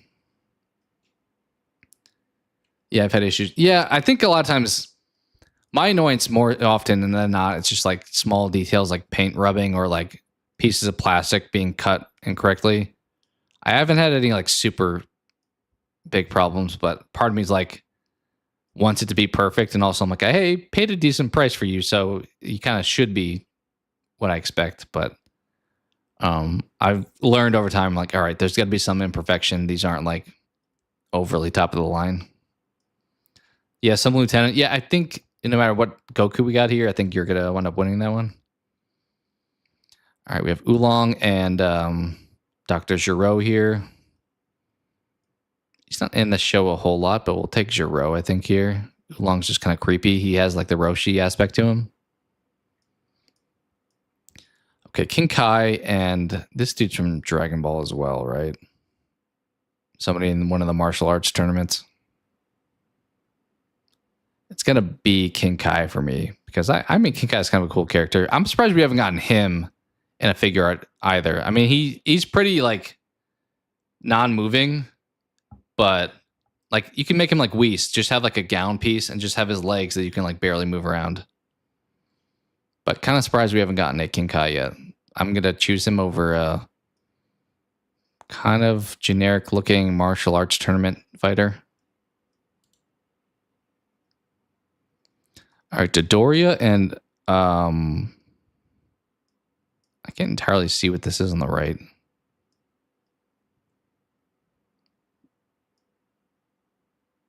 I don't know. Can you tell what that is? You're probably even worse than what I can see because I have it on my monitor. But we obviously have Dodoria, and is this like a Dr. Giro made thing? Getting that impression. I think Dodoria probably takes this. Isn't that the robot from the World's Strongest Movie? Probably. I have not seen that one in a long time, so I would take your word for it. I think Dodoria, I'm a little mixed. I feel like he's kind of gone down over time for me. I don't feel like he has like a lot that works. He just kind of gets like his arms like almost ripped off by Vegeta, and that's pretty much his showing. But we'll pick Dodoria here. All right, Perfect Cell versus Supreme Kai. Ooh. Supreme Kai was super cool at the beginning of the Buu saga when he like you weren't sure if he was a bad guy or whatever. Like his demeanor was super awesome, and then as it progresses a little bit, he kind of becomes less intimidating.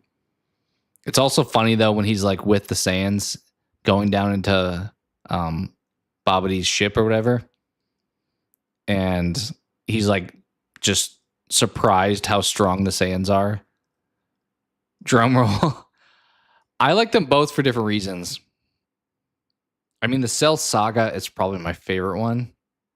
Is that because of Cell? I don't know. We need a Supreme Kai too. Speaking of that, I think we're getting a Daima one, which feels like we should have gotten a regular one before that, but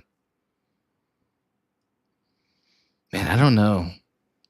Because Cell, honestly, as like a villain, he's not somebody I overly enjoy. Like a lot of times you're rooting for the villain, or you're like, hey, that guy looks cool. I don't feel like his aesthetic is like that interesting.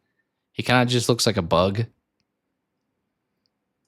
Yeah, I think I saw the mini Supreme Kai, which looks fine, but once again, I'm not doing the Daima stuff, so I won't grab him. Hopefully that means maybe, I mean, they probably need to resculpt everything because he looks kind of more like chibi. But maybe it means they could do a Supreme Kai at some point in the future. I think I may take like the dark horse here and take Supreme Kai. Because in Z, I don't really like him in Super. But in Z, I like them. All right, Yamcha versus Goten. It's really interesting, these pictures they chose with like this lightning. Goten, I feel like the downside to doing the fusion thing with Gotenks is that Kid Trunks and Goten as individuals don't feel like as awesome because you just think of the better version of them when they're fused. I think we're taking Yamcha. All right, Videl and Turles. We already talked about this earlier. It's got to be Turles. All right, 17 and Corrin. I mean, Corrin is cool, I guess, but it's 17. I also don't know if I'm counting like all versions because that's clearly 17 from Z, but he's also in Super, so I don't know if I'm like taking both into account or not. We got Baba, right? And this dude's from one of the movies too, I believe. Yeah, Turles all day for sure. Videl, I feel like had a lot of wasted potential as well at the beginning of the Boo saga. Like she was cool, and then as soon as like the threat level increased to where Babidi and all them showed up, it was like, all right, Videl, goodbye. You were part of the Gohan high school story. Android 15. Well, he probably is cool. He looks decent, but she's kind of funny. We're going to go with her. All right, this was not very fair. Vegeta versus Ox King. I mean, it's Vegeta. Dende versus Janemba. I mean, Dende's fine. Janemba's kind of cooler. He's kind of the example when I talked about Cell earlier, where like he doesn't seem like fun to like root for, whereas Janemba, like his design just seems cool. He's also somebody we need in Figuart form. All right, we have Jace, and I forgot this dude's from the movie too, right? For some reason, I want to say his name's like Toppin, but I don't know if that's actually true. But because of the points I mentioned earlier, it's definitely Jace. Tapian, okay. There's that, and what's the dude's name from the non-canon stuff in the Boo saga when Goku's in the afterlife? I feel like the name is similar to that. Pycon, that's his name.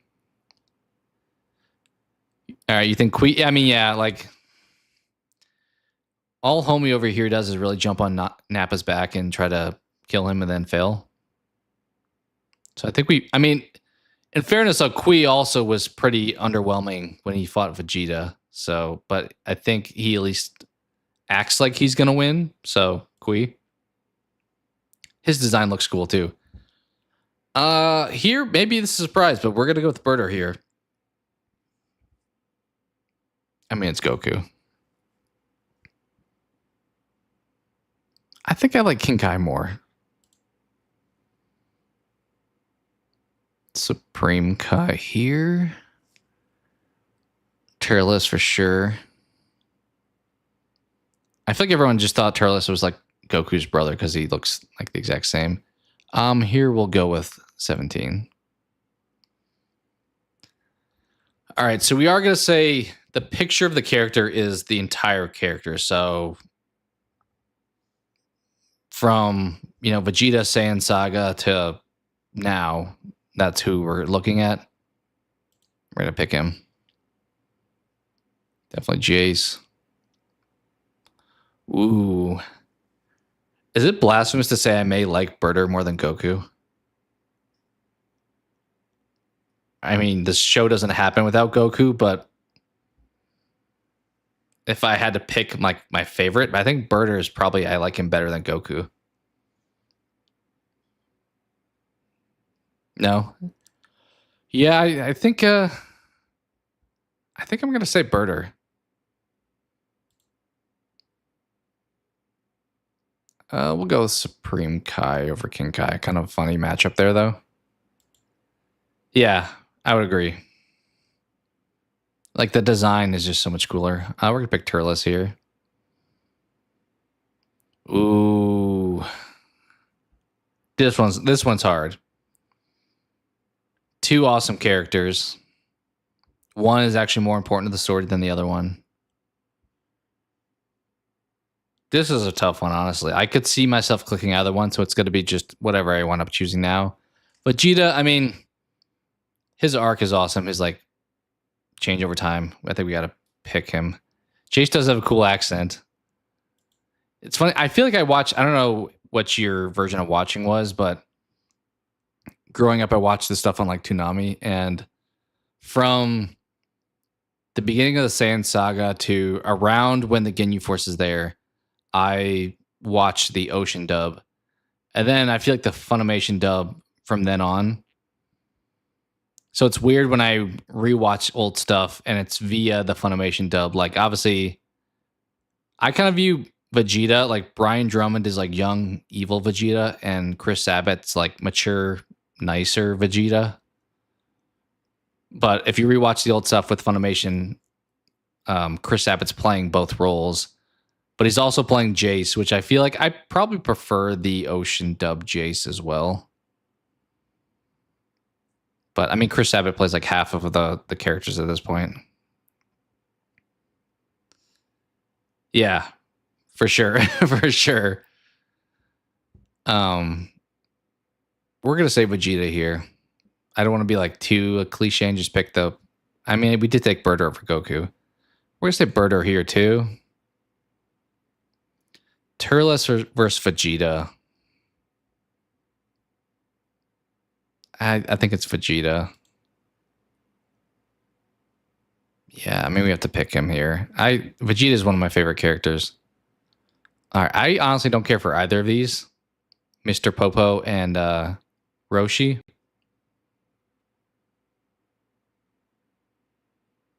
I feel like Roshi's a little overrated in my opinion. I don't love his like jokes here and there. That doesn't really hit for me. Mr. Popo is a little bit goofy. I don't know. This one's tough. That is true. That is true. Yeah, we'll say Popo just because he's kind of funny. All right. Apparently, this quiz has the entire Ginyu Force on it. Kami versus Goldo. I mean, Goldo's kind of stupid. I think we're picking Kami. I don't think I would have thought Kami would come out of the first round, but easy matchup. Yajirobe versus Bulma. Okay, once again, we're doing like full series Bulma. Yajirobe was awesome in the Saiyan saga. I guess they also brought him back in Super with the Trunks timeline when he had like a beard. Bulma can be super whiny on like Namek. I don't know, this one's kind of tough. They're both like very... Well, Bulma's pretty relevant to the story, unlike Yajirobe, but she's not fighting, obviously. Both of them complain quite a bit. I mean, strictly because he cut off Vegeta's tail, I think we're taking Yajirobe. Bulma is clutch. I maybe should have considered that, but Yajirobe would be kind of a fun figure. I'd probably grab him if they made one of him. Nappa versus... This is another android, right? I complain quite a bit. That's fine. I don't mind if you complain. I forget which android this is on the left. Is this Super Android, whatever? No. Yeah, Super Android 13. I thought it may be. Nappa, like when we were just through the Sand Saga, Nappa was probably my favorite back then. He's kind of like faded over time, but then he's also kind of made a comeback. I'm gonna go with Nappa. He was cool. I mean, he was back when like dying actually mattered in Dragon Ball. He was a really intimidating presence. He took out like half the Z fighters. Ooh, this one's hard. This one's hard. Captain Ginyu aesthetically is one of the cooler designs. Also, his like change form thing is awesome. It makes you wonder, was he always that Captain Ginyu? Or is the original Captain Ginyu a different body? Not sure. Piccolo, that was pretty cool. I feel like Ginyu and like the Ginyu Force are partially super cool because they did have such a short stint that the parts we had were awesome. So it's kind of hard to judge when somebody's like only in a small portion of the show versus a major part of the show. Yeah, I think that's certainly possible. That's not his first body. It would make sense if your power is change and you know that by now and you like have used it, it would make sense it's not his first body.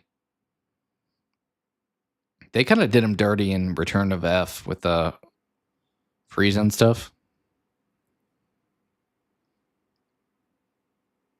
If we're talking just aesthetically, I would probably pick Ginyu, but I mean, Piccolo is awesome. He was like the first Vegeta, pretty much.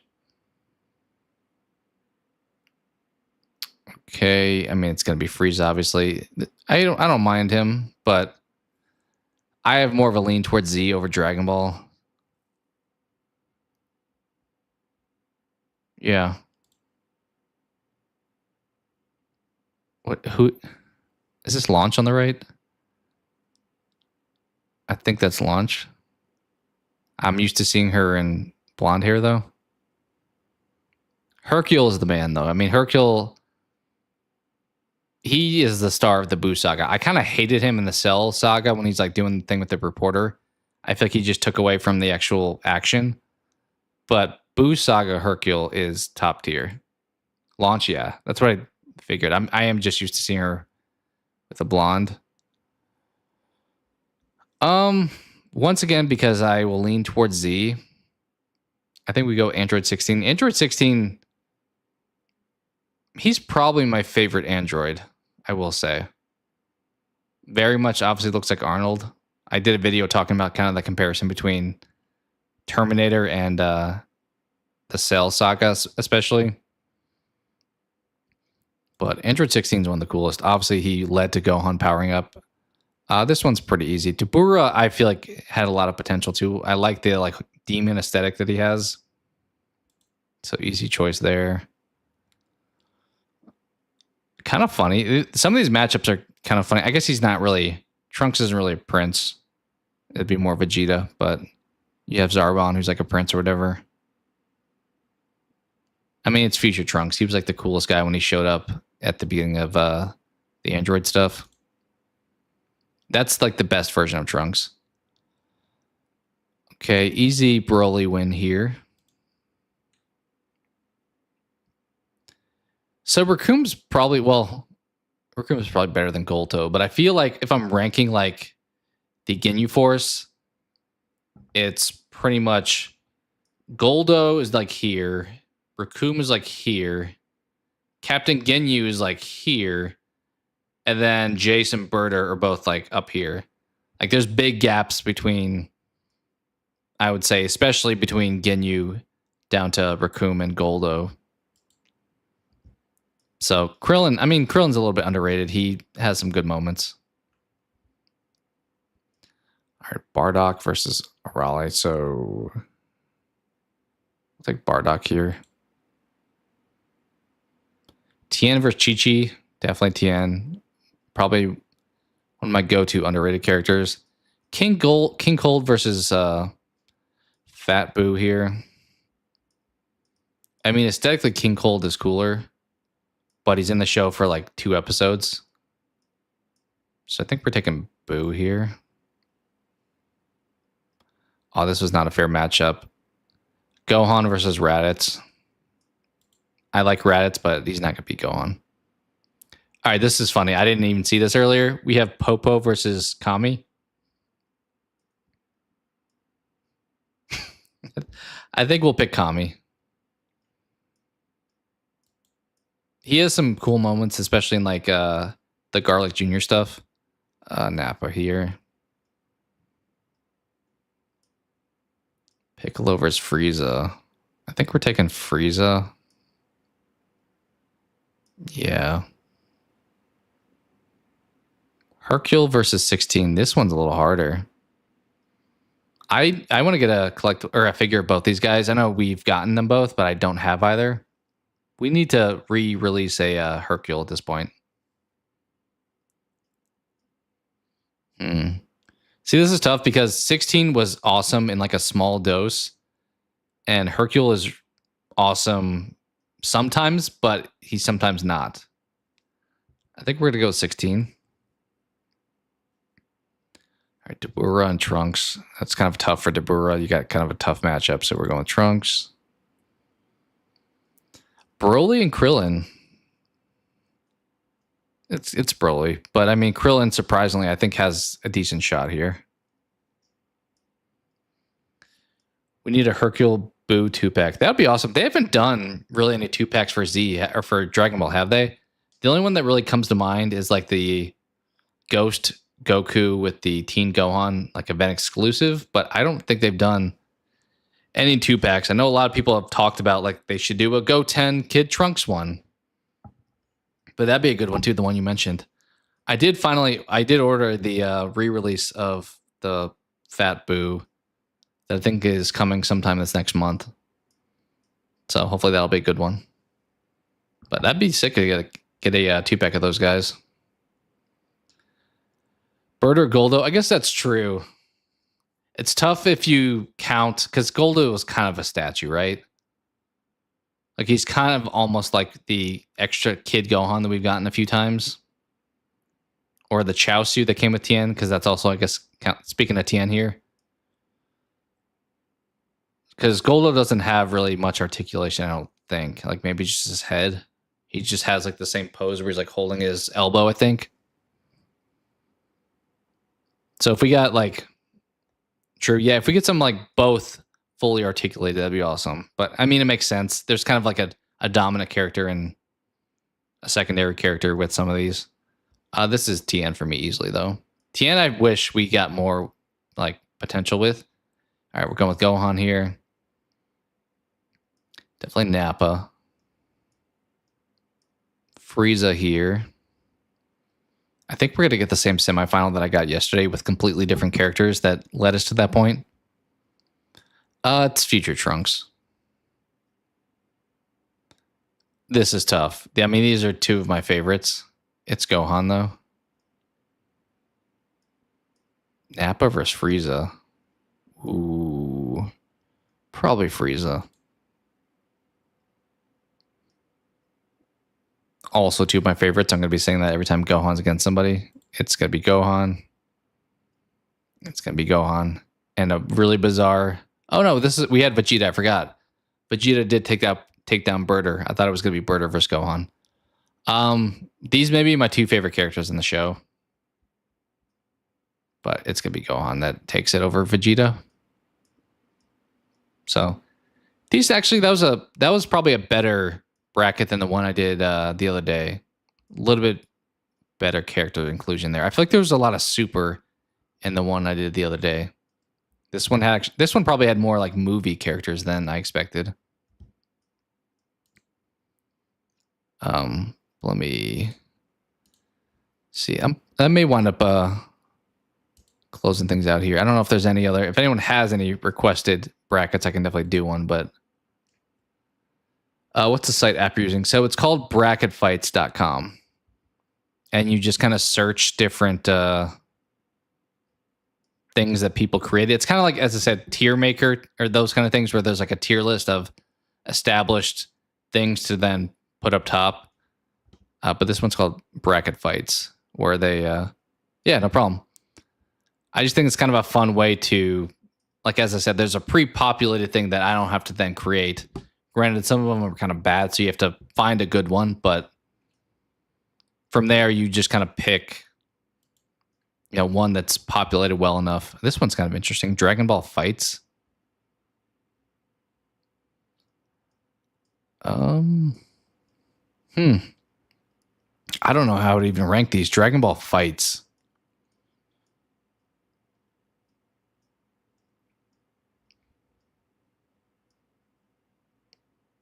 Maybe I'll try this one and we'll close out the stream on this. I'm going to quickly grab some water though. I'll be back in like 30 seconds, but we have a Dragon Ball Fights one that I'll wrap up the stream with. All right, one sec.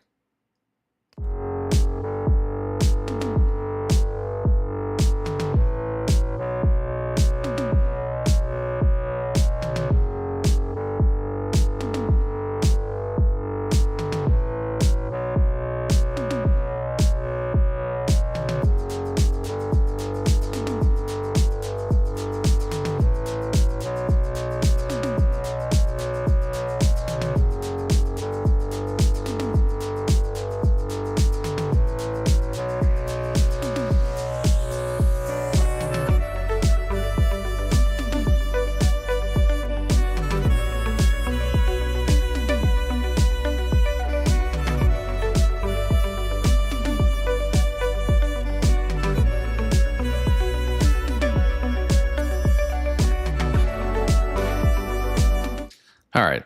As I said, we'll probably close it out with this one. I'm not sure how this one's even going to go because from first glance, I'm like, I don't know if I know all these fights. So we'll give it a try.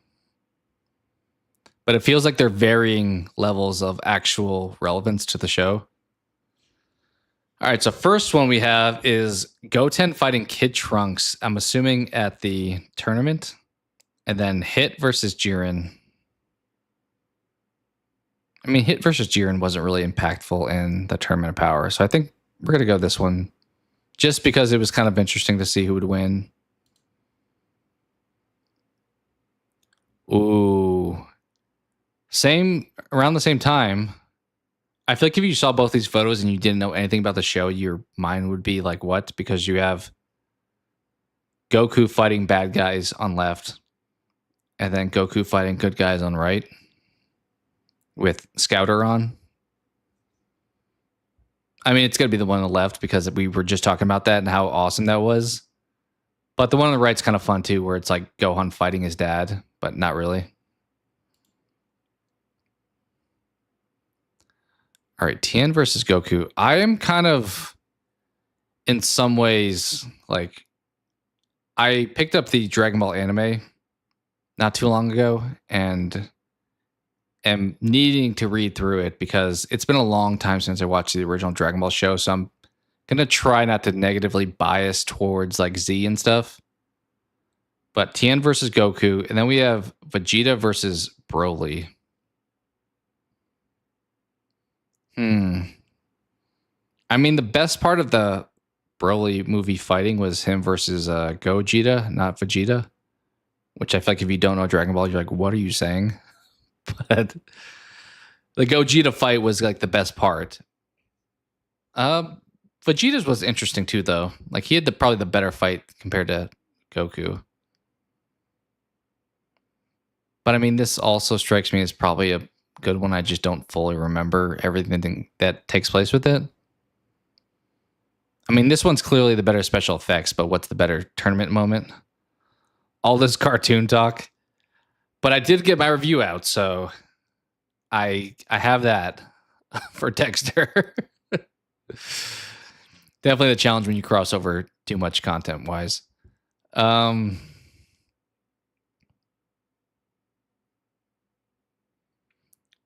Because I actually remember the one right, we'll pick it because I don't want to pick something I don't remember.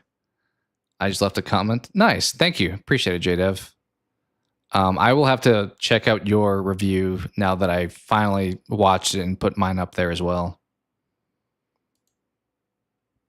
But I got the impression that you probably liked the episode a little more than I did, but I still had fun with it. I feel like after I reviewed it, I'm like, this probably comes across like I didn't like this because I'm just giving criticisms, but I liked the episode. Thought it was good. I just felt like some of the stuff they went a little bit too much with. All right, Vegeta fighting a first form Frieza, and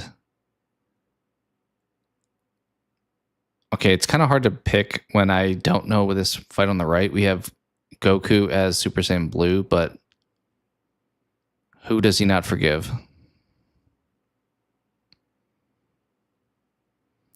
He's blue, so it's not early Super. Like, it could be a tournament of power thing. Could be against Frieza, though, even. You know what? We're going to pick the one left because I understand what it is, and it was a decent fight. This is where we get, obviously, Vegeta, like, eventually wants to get punched by Krillin so he can power up. That's him fighting Zamasu and Goku Black. Okay. Once again, I think the fused version of things is where the fight was a little bit more prominent. Like the Vegito versus the fused Zamasu was probably the more recognizable part. We're going to go left here.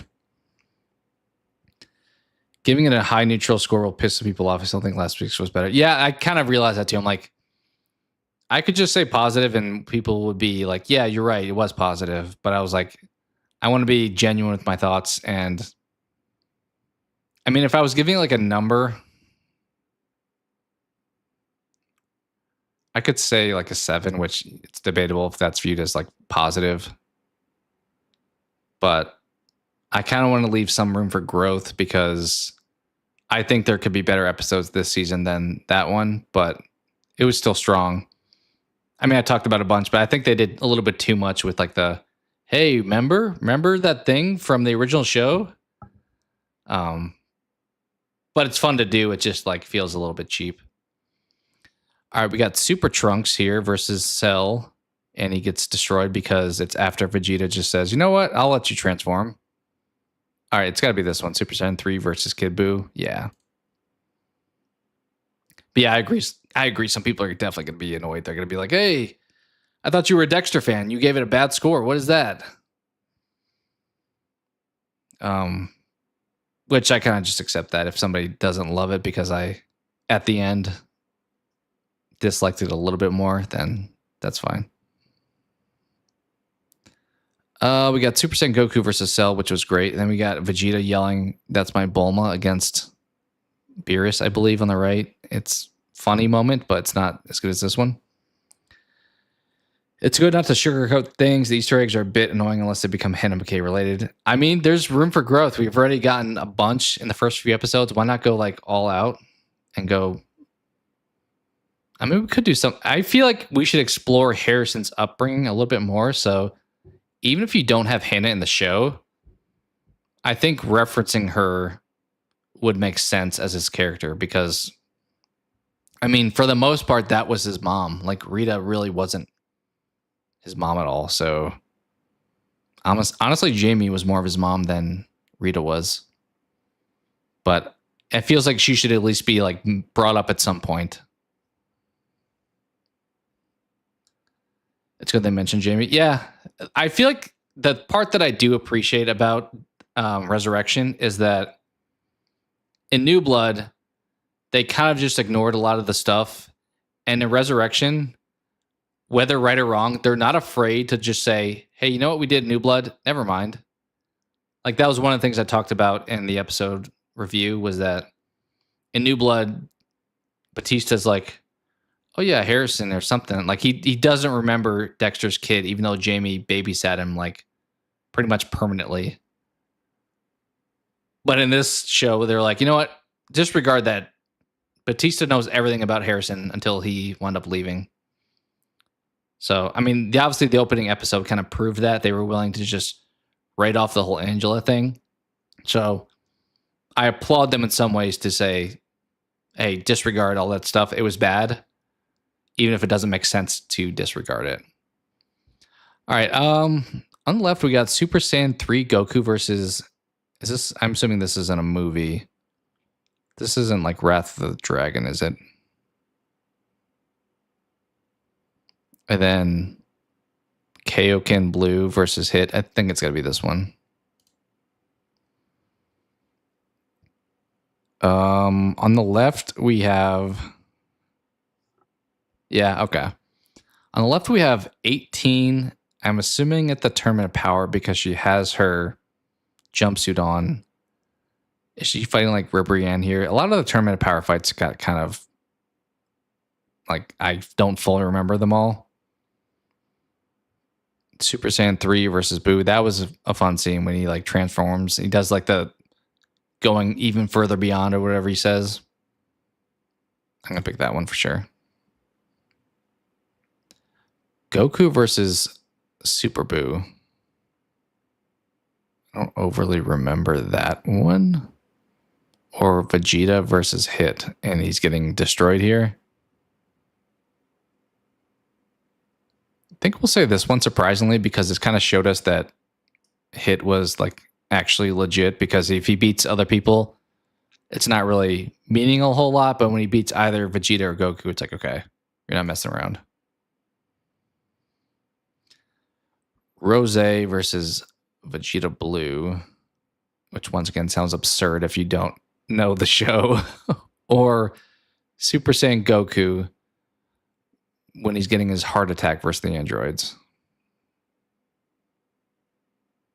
Yeah, it's going to be that one. I'm going to be favorable towards Z probably on most of these. All right, Vegeta destroying Semi-Perfect Cell and then letting him transform, or Goku versus Goku Black. But yeah, it's this one. If I do a Dexter-related stream on Friday or Saturday, oh, happy birthday. We are pretty close with birthdays then, but happy birthday. What would be your most interest in me discussing?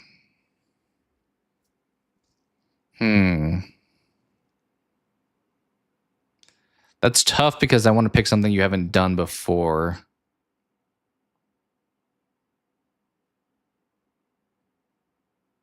I mean, we're kind of, that would be after episode 5. So you could in some way do like a first half of the season recap and your thoughts on like how the first half has gone, expectations for the second half. In some ways, I'm kind of wondering, like, I feel like we've pretty confidently been told that there's going to be multiple seasons of Resurrection, but how fast they're having Batista learn information and like be confrontational with Harrison. I'm kind of wondering how they're going to get out of that without getting caught. Like, it very much thus far comes across like, oh, by episode 10, that's when that's going to wrap up. But I don't imagine it will. Like, unless they killed Angel, which I don't think the show would ever do. I feel like they would kill Dexter much before they kill Angel. I paid for your StreamYard, so I need to stream more. That makes sense. I mean, it's what I'm doing now. I didn't really have like a major topic to discuss. The Comic-Con stuff with the collectibles I started with, but beyond that, I'm like, let me just hang out for a bit. That's kind of why I do Slay the Spire, because it's like, it's me hanging out and doing this same thing, but with like actual activity that I'm doing, kind of like the bracket fight stuff. But yeah, I'm all for, if you're streaming, I'll definitely hop in and hang out. But I would say if you're doing Dexter related, having like a summarized thoughts on like how the first half's gone, and then, as I said, expectations or something for like the upcoming second half of the season. Maybe your thoughts on like your favorite characters thus far, because we probably will get another episode of learning more about these serial killers, I would assume. That would probably, for the most part, make sense. Maybe, I think you mentioned Desmond Harrington's supposed to come back again, but I don't know. Are you aware, like, in what context? Maybe talking about that a little bit would be interesting. I think the end game of Dexter Resurrection will possibly look into the New York Ripper. Interesting. They have mentioned that the killer a few times the last episode. It's possible. I feel like they definitely set up breadcrumbs for like Batista to like be the one to take Dexter down, but is that too obvious? Maybe, but they seem to be doing the like expected, obvious, crowd pleasing thing thus far. So maybe they would just continue with that. All right, we have Goku versus Final Form Cooler here, or him versus Jiren. But this is him versus Jiren as blue. So I don't feel like that does a lot for me. I feel like if you had him as UI, it would be different. I think the surprising choice here is the movie. He's shown in a trailer in Miami Metro at a crime scene. Okay. Curious to see if he like is interwoven in the story at all, or if it's just like another cameo appearance. Okay, we got Goku transforming here against that's Kefla, right? I think so. And then we have Gogeta versus Broly. This one I think we're gonna go with. Kind of a weird picture they chose. Okay, I'm assuming we're gonna get an actual UI Goku, not like the what is it, Omen, whatever they want to call it, the like first form of him going Ultra Instinct. I think he'll be added to the main cast in season 2. That would be awesome. I mean, I think I prefer that when it's like, hey, we didn't just do a fan service thing. This person's actually relevant to the story. That's the comment I think I tried to make in my I Know What You Did Last Summer review, was that they added the 2 legacy characters, but they did it in a way that wasn't just for fan service. I mean, it was kind of still fan service, but you made it fan service that made sense for the plot instead of just like, hey, here's 5 seconds of showing you them.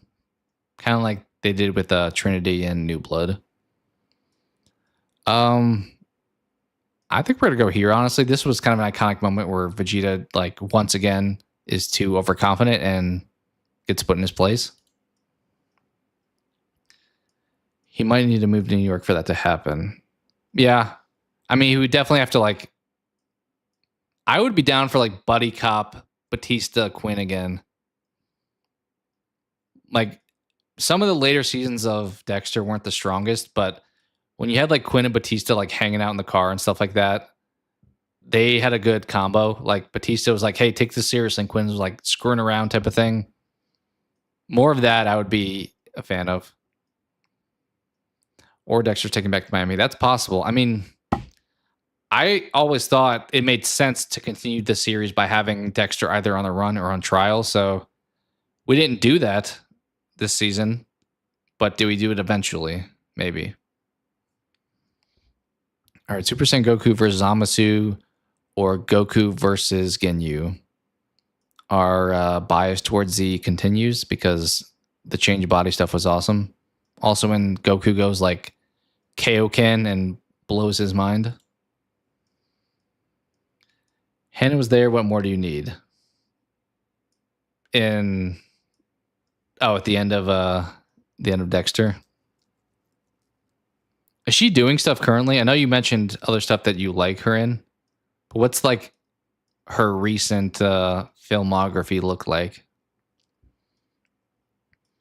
All right, we got a bit of Dead Zone action here, it looks like, or like Garlic Jr. saga with Gohan versing Garlic Jr. And then we got Goku fighting a bunch of people from OG Dragon Ball. So we're picking Garlic Jr. Vegeta fighting Ribrianne or Goku versus Vegeta, or Goku and Vegeta versus Metal Cooler. Definitely that one. Handmaid's Tale just ended. A perfect time then. Sign her up. All right, Oob and Goku. I mean, this was kind of a rough movie. We're going to take the ending of Z instead. All right, Vegeta losing in the Tournament of Power. Definitely this one. There's a lot of fights on this. Oh my word.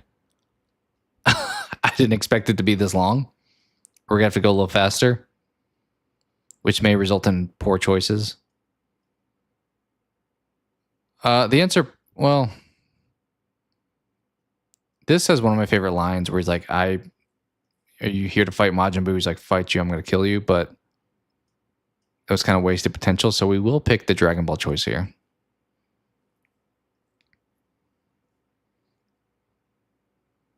Dispo, whatever, is not that cool. Top is probably a little bit better. I don't remember. I guess how much does he fight fight Frieza? I don't overly remember him fighting Frieza. I feel like he fought Vegeta.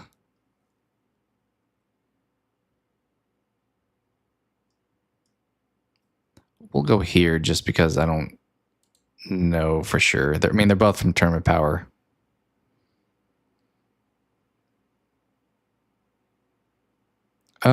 Definitely this one. That was like the Future Trunks arc finale.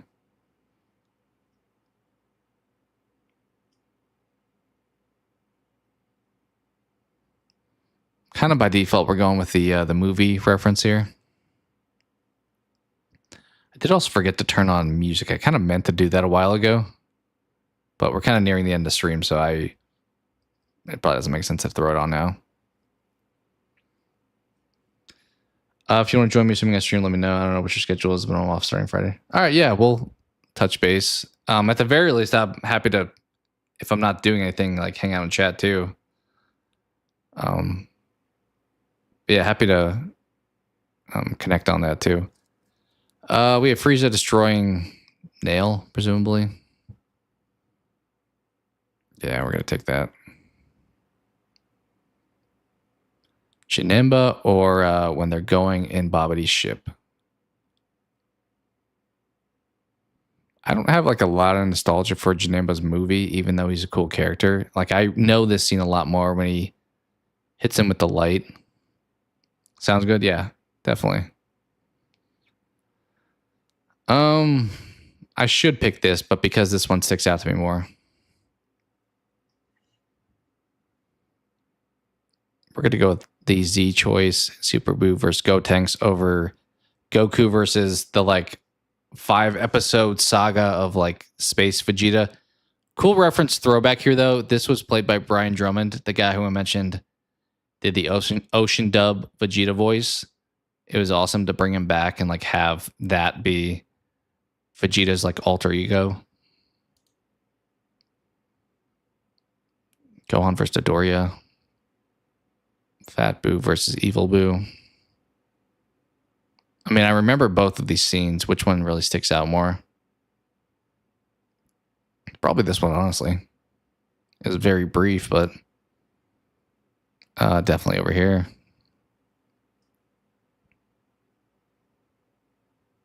Definitely over here.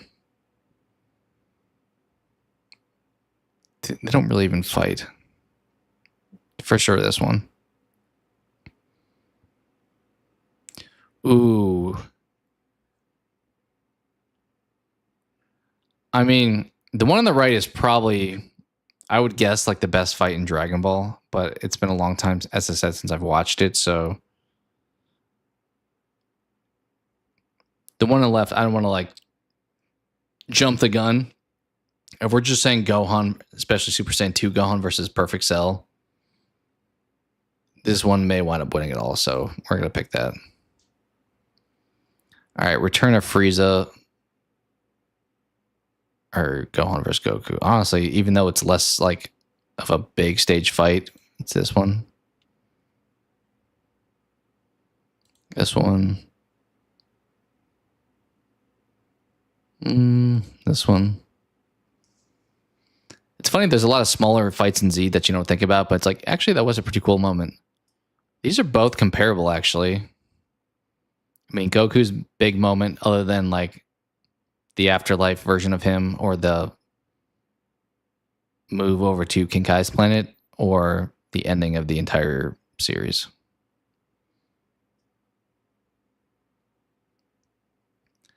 If we're going, which is a better fight, that is the question, right? The one on the left is a better like moment, but honestly, there's not much of a fight that takes place there. So we're going with this one.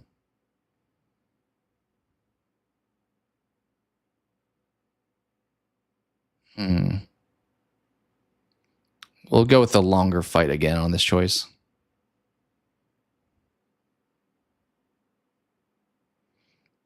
These are both kind of mid. We'll pick the Heart Attack Goku. Yeah, we'll pick him beating up Semi-Perfect Cell. I mean, that was the big fight in that movie. It's got to be that one. We're just kind of flying through some of these at this point.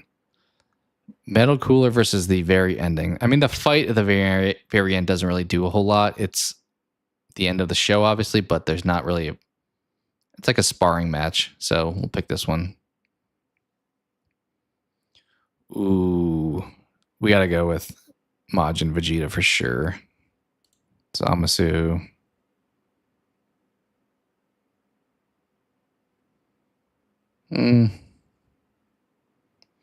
Neither of these are major. We'll go with the one from Z, like the Frieza saga. Pick that. Yep.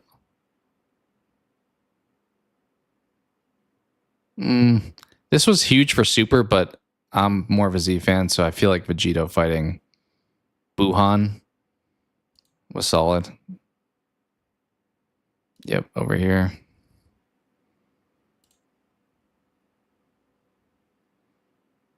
I think still this one. I mean, that fight was pretty good.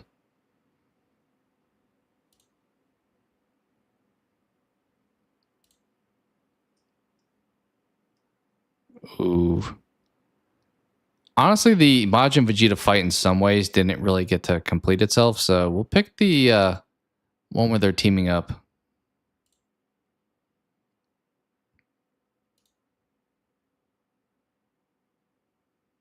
Yeah, we gotta go with this one still. I mean, the Cell games was actually like a main fight, but I think this is my dark horse because of really enjoying that scene. It was also like the end of a lot of times, like they only had made that many episodes thus far. So when that ended, you were like back at the beginning of the Saiyan saga. So I think I've watched that part of the show a lot because there was a gap between when they created the next episodes. I will pick this guy.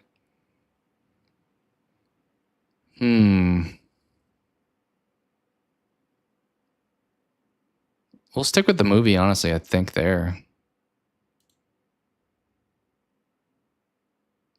Okay, here we may have to wind up. Yeah, we'll let the underdog go away at this point.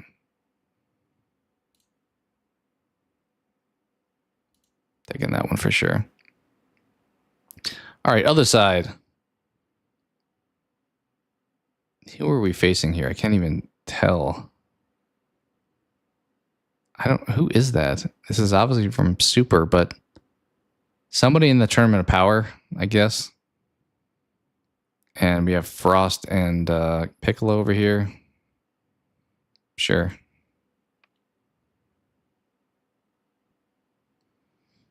Vegeta versus Frost, or this was a little bit better.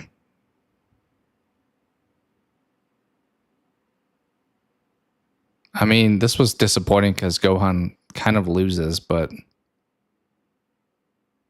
I think we still pick it over the other option. Yeah, I mean, we got to go with the Majin Vegeta self-destruct. I don't even know what the one on the left is. What is this? I assume that's Goku fighting somebody, which is probably the answer 90% of the time. Piccolo meeting Cell for the first time. We'll go with that one. We'll go here too.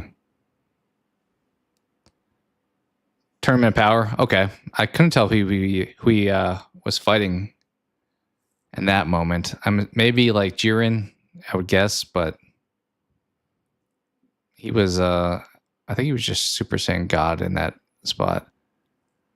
Does he really fight 17? I don't feel like they really fight. Like he's just trying to recruit him, and he's like, "Hey, I'll save the animals." I'm not sure. Yeah, that's kind of how I felt. Like great picture choice there. This one's iconic with Vegeta and 19 with his arms being pulled off here.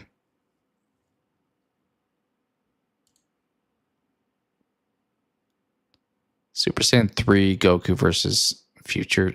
It's Beerus for sure.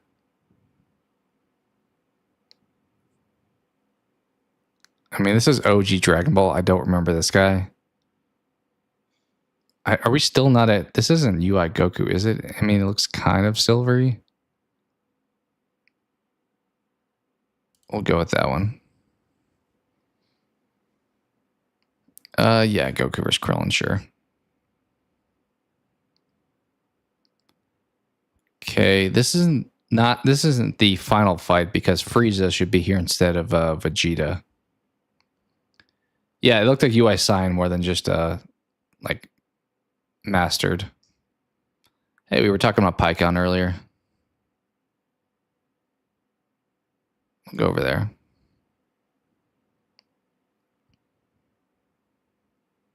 I do like the Goldo fight. It's actually when they stood a chance until he froze them, and then Vegeta had to cut his head off. Z used to be way more like graphic and violent than I feel like Super was. It makes sense. They kind of tonally shifted, but like Blood used to actually be pretty prominent. Okay, Goku versus Krillin as they're preparing for the Tournament of Power is kind of a lame choice. But that's when Krillin like outsmarts him. Yeah, actually, it's not bad. This one's pretty forgettable, so. All right, Rose versus Trunks. We'll go with the Monster Zarbon. 17 versus Piccolo. That was a pretty good one. Goku versus Yamcha. Because I don't have like a whole lot of memory of like a lot of the old school Dragon Ball fights, this one was decent. Piccolo kind of took it to him. All right, so the end of... I mean, should be an easy choice. We have the end of Super with them teaming up on Jiren.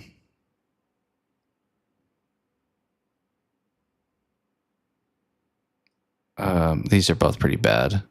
This side's pretty super heavy. We'll go with the Roshi one.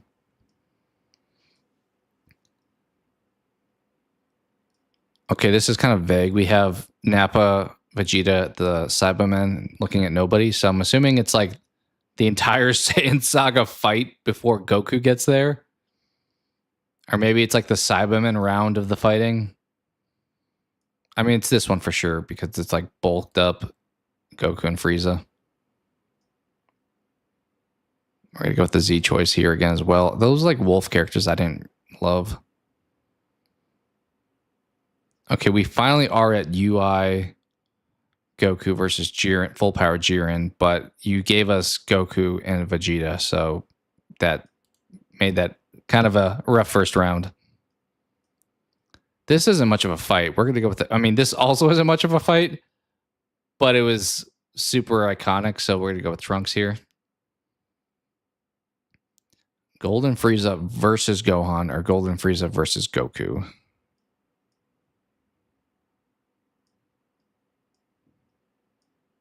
I mean, they're like playing a trick here, right? To like fool the enemy team.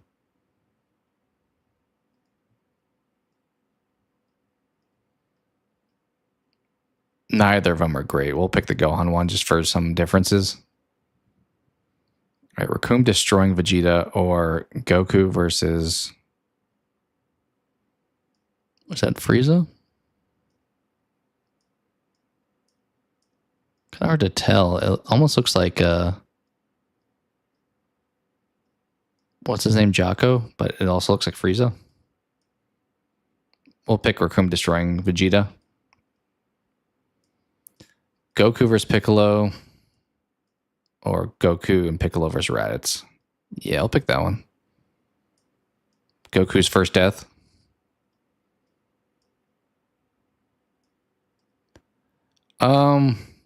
Him like ripping Dodorio's arms off or fighting, what's his name? Pui Pui.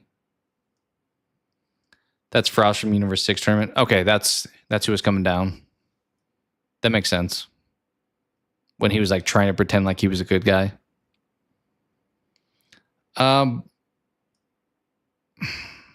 I don't overly remember the Pui Pui fight. This is more memorable. I mean, I'm pretty sure he just like destroys him. So we'll pick the Doria. Vegeta versus Top or Goku versus... I can't tell if that's a cauliflower or Kefla. We'll take Vegeta versus Top. Okay, now he's fighting both of them. Did we see these already? I'm pretty sure we saw these already. Is this... Oh, are we on round 2 of this one? Are we back at the top? That could be why. Yeah. Okay, cool. Yeah, we'll pick the one on the right. It's definitely this one. These are both solid. I mean, we'll pick the Cell one because that was like our first learning of him. Definitely. Well, actually, this one's tough. This one has iconic lines, and you have him like running away with no arms. But I mean, Beerus was like the Super Saiyan God stuff, so we'll pick that one. Goku versus Krillin, I guess.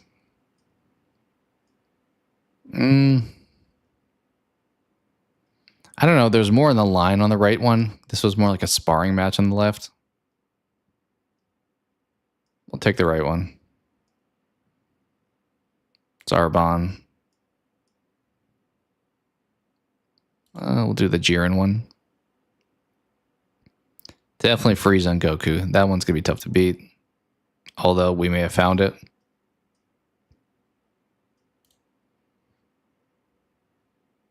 All right, some of these are easy to fly through. I assume the right one is actually the answer because he does like his Vegeta Blue thing.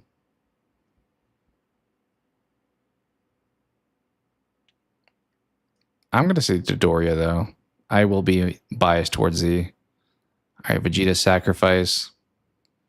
Beerus. Because I don't have a lot of original Dragon Ball knowledge at this point, we're going to say the Goldo one. Definitely the ending. This could be a final. It, at the very least, could be a semifinal. So you got Bolt Up Goku versus Bulked Up Frieza. Or Kaioken Goku versus Vegeta. I mean, that scene where like Vegeta's up on the high rock and Goku's like down on the low one is like one of the coolest scenes, but there's like the Galacon and Kamehameha blasts. I think I remember watching like a bunch of stuff talking about that and how like it was metaphorically like relevant because Vegeta literally views himself as like a higher being than Goku. So it was symbolic of like where they were located in the fight. But I mean, Frieza, you have like the whole Super Saiyan thing. The like 5 minutes of that supposed time takes like 30 episodes. So this one's hard.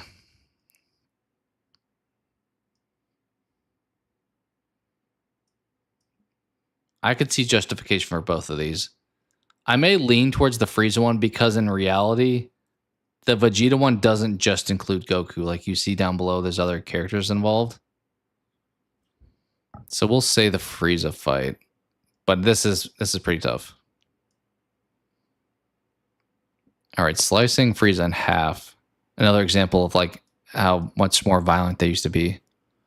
Or the special beam cannon going through Raditz and Goku, also showing how much more violent they were.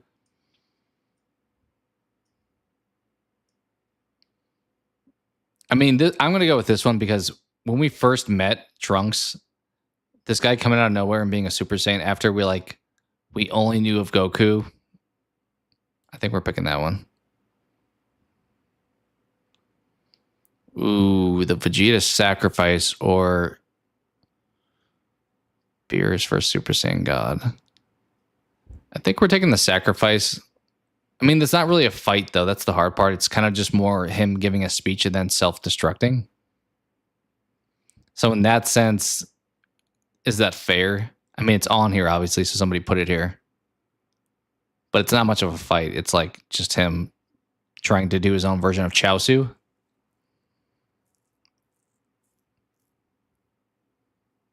If we're counting that as a fight, I'm going to say it, but this one probably is actually a better fight. All right, definitely the end of Super. That one.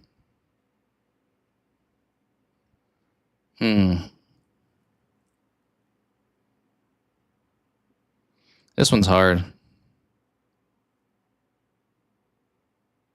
I mean, the left one's a little bit watered down when we realize that like he was brought back to life anyway. The left one may be a better moment, but I think probably what I should have done last round and I'll do here is the right one is a better fight. Yeah.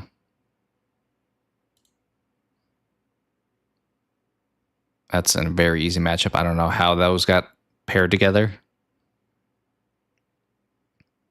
Ironically, we get Goku and Frieza versus Jiren or Goku versus Frieza. We'll take the Goku versus Frieza. And the finale, that probably makes the most sense. If I was listing like the top 2 fights, this would probably be them. So the bracket kind of actually worked in narrowing down 2 top options as opposed to like knocking off a solid one early on. But he's my favorite character. It's my favorite fight. It's Teen Gohan vs. Cell. All right. That lasted a lot longer than I expected it would. I didn't realize it was extremely lengthy. I knew there was a decent number of them on there, but I mean, that was kind of fun. I never really considered doing fights, so they actually kind of worked as far as showing that in the pictures. That was a pretty well put together bracket, I'll say. But yeah, the end of Cell Saga is definitely peak for me. All right, I will probably wrap things up here. Appreciate people hopping in. Dad's Expensive Hobby, JDev. Appreciate you guys hanging out for pretty much all the stream. Thank you guys for being there. And Bryant, appreciate you being here a little bit earlier on as well.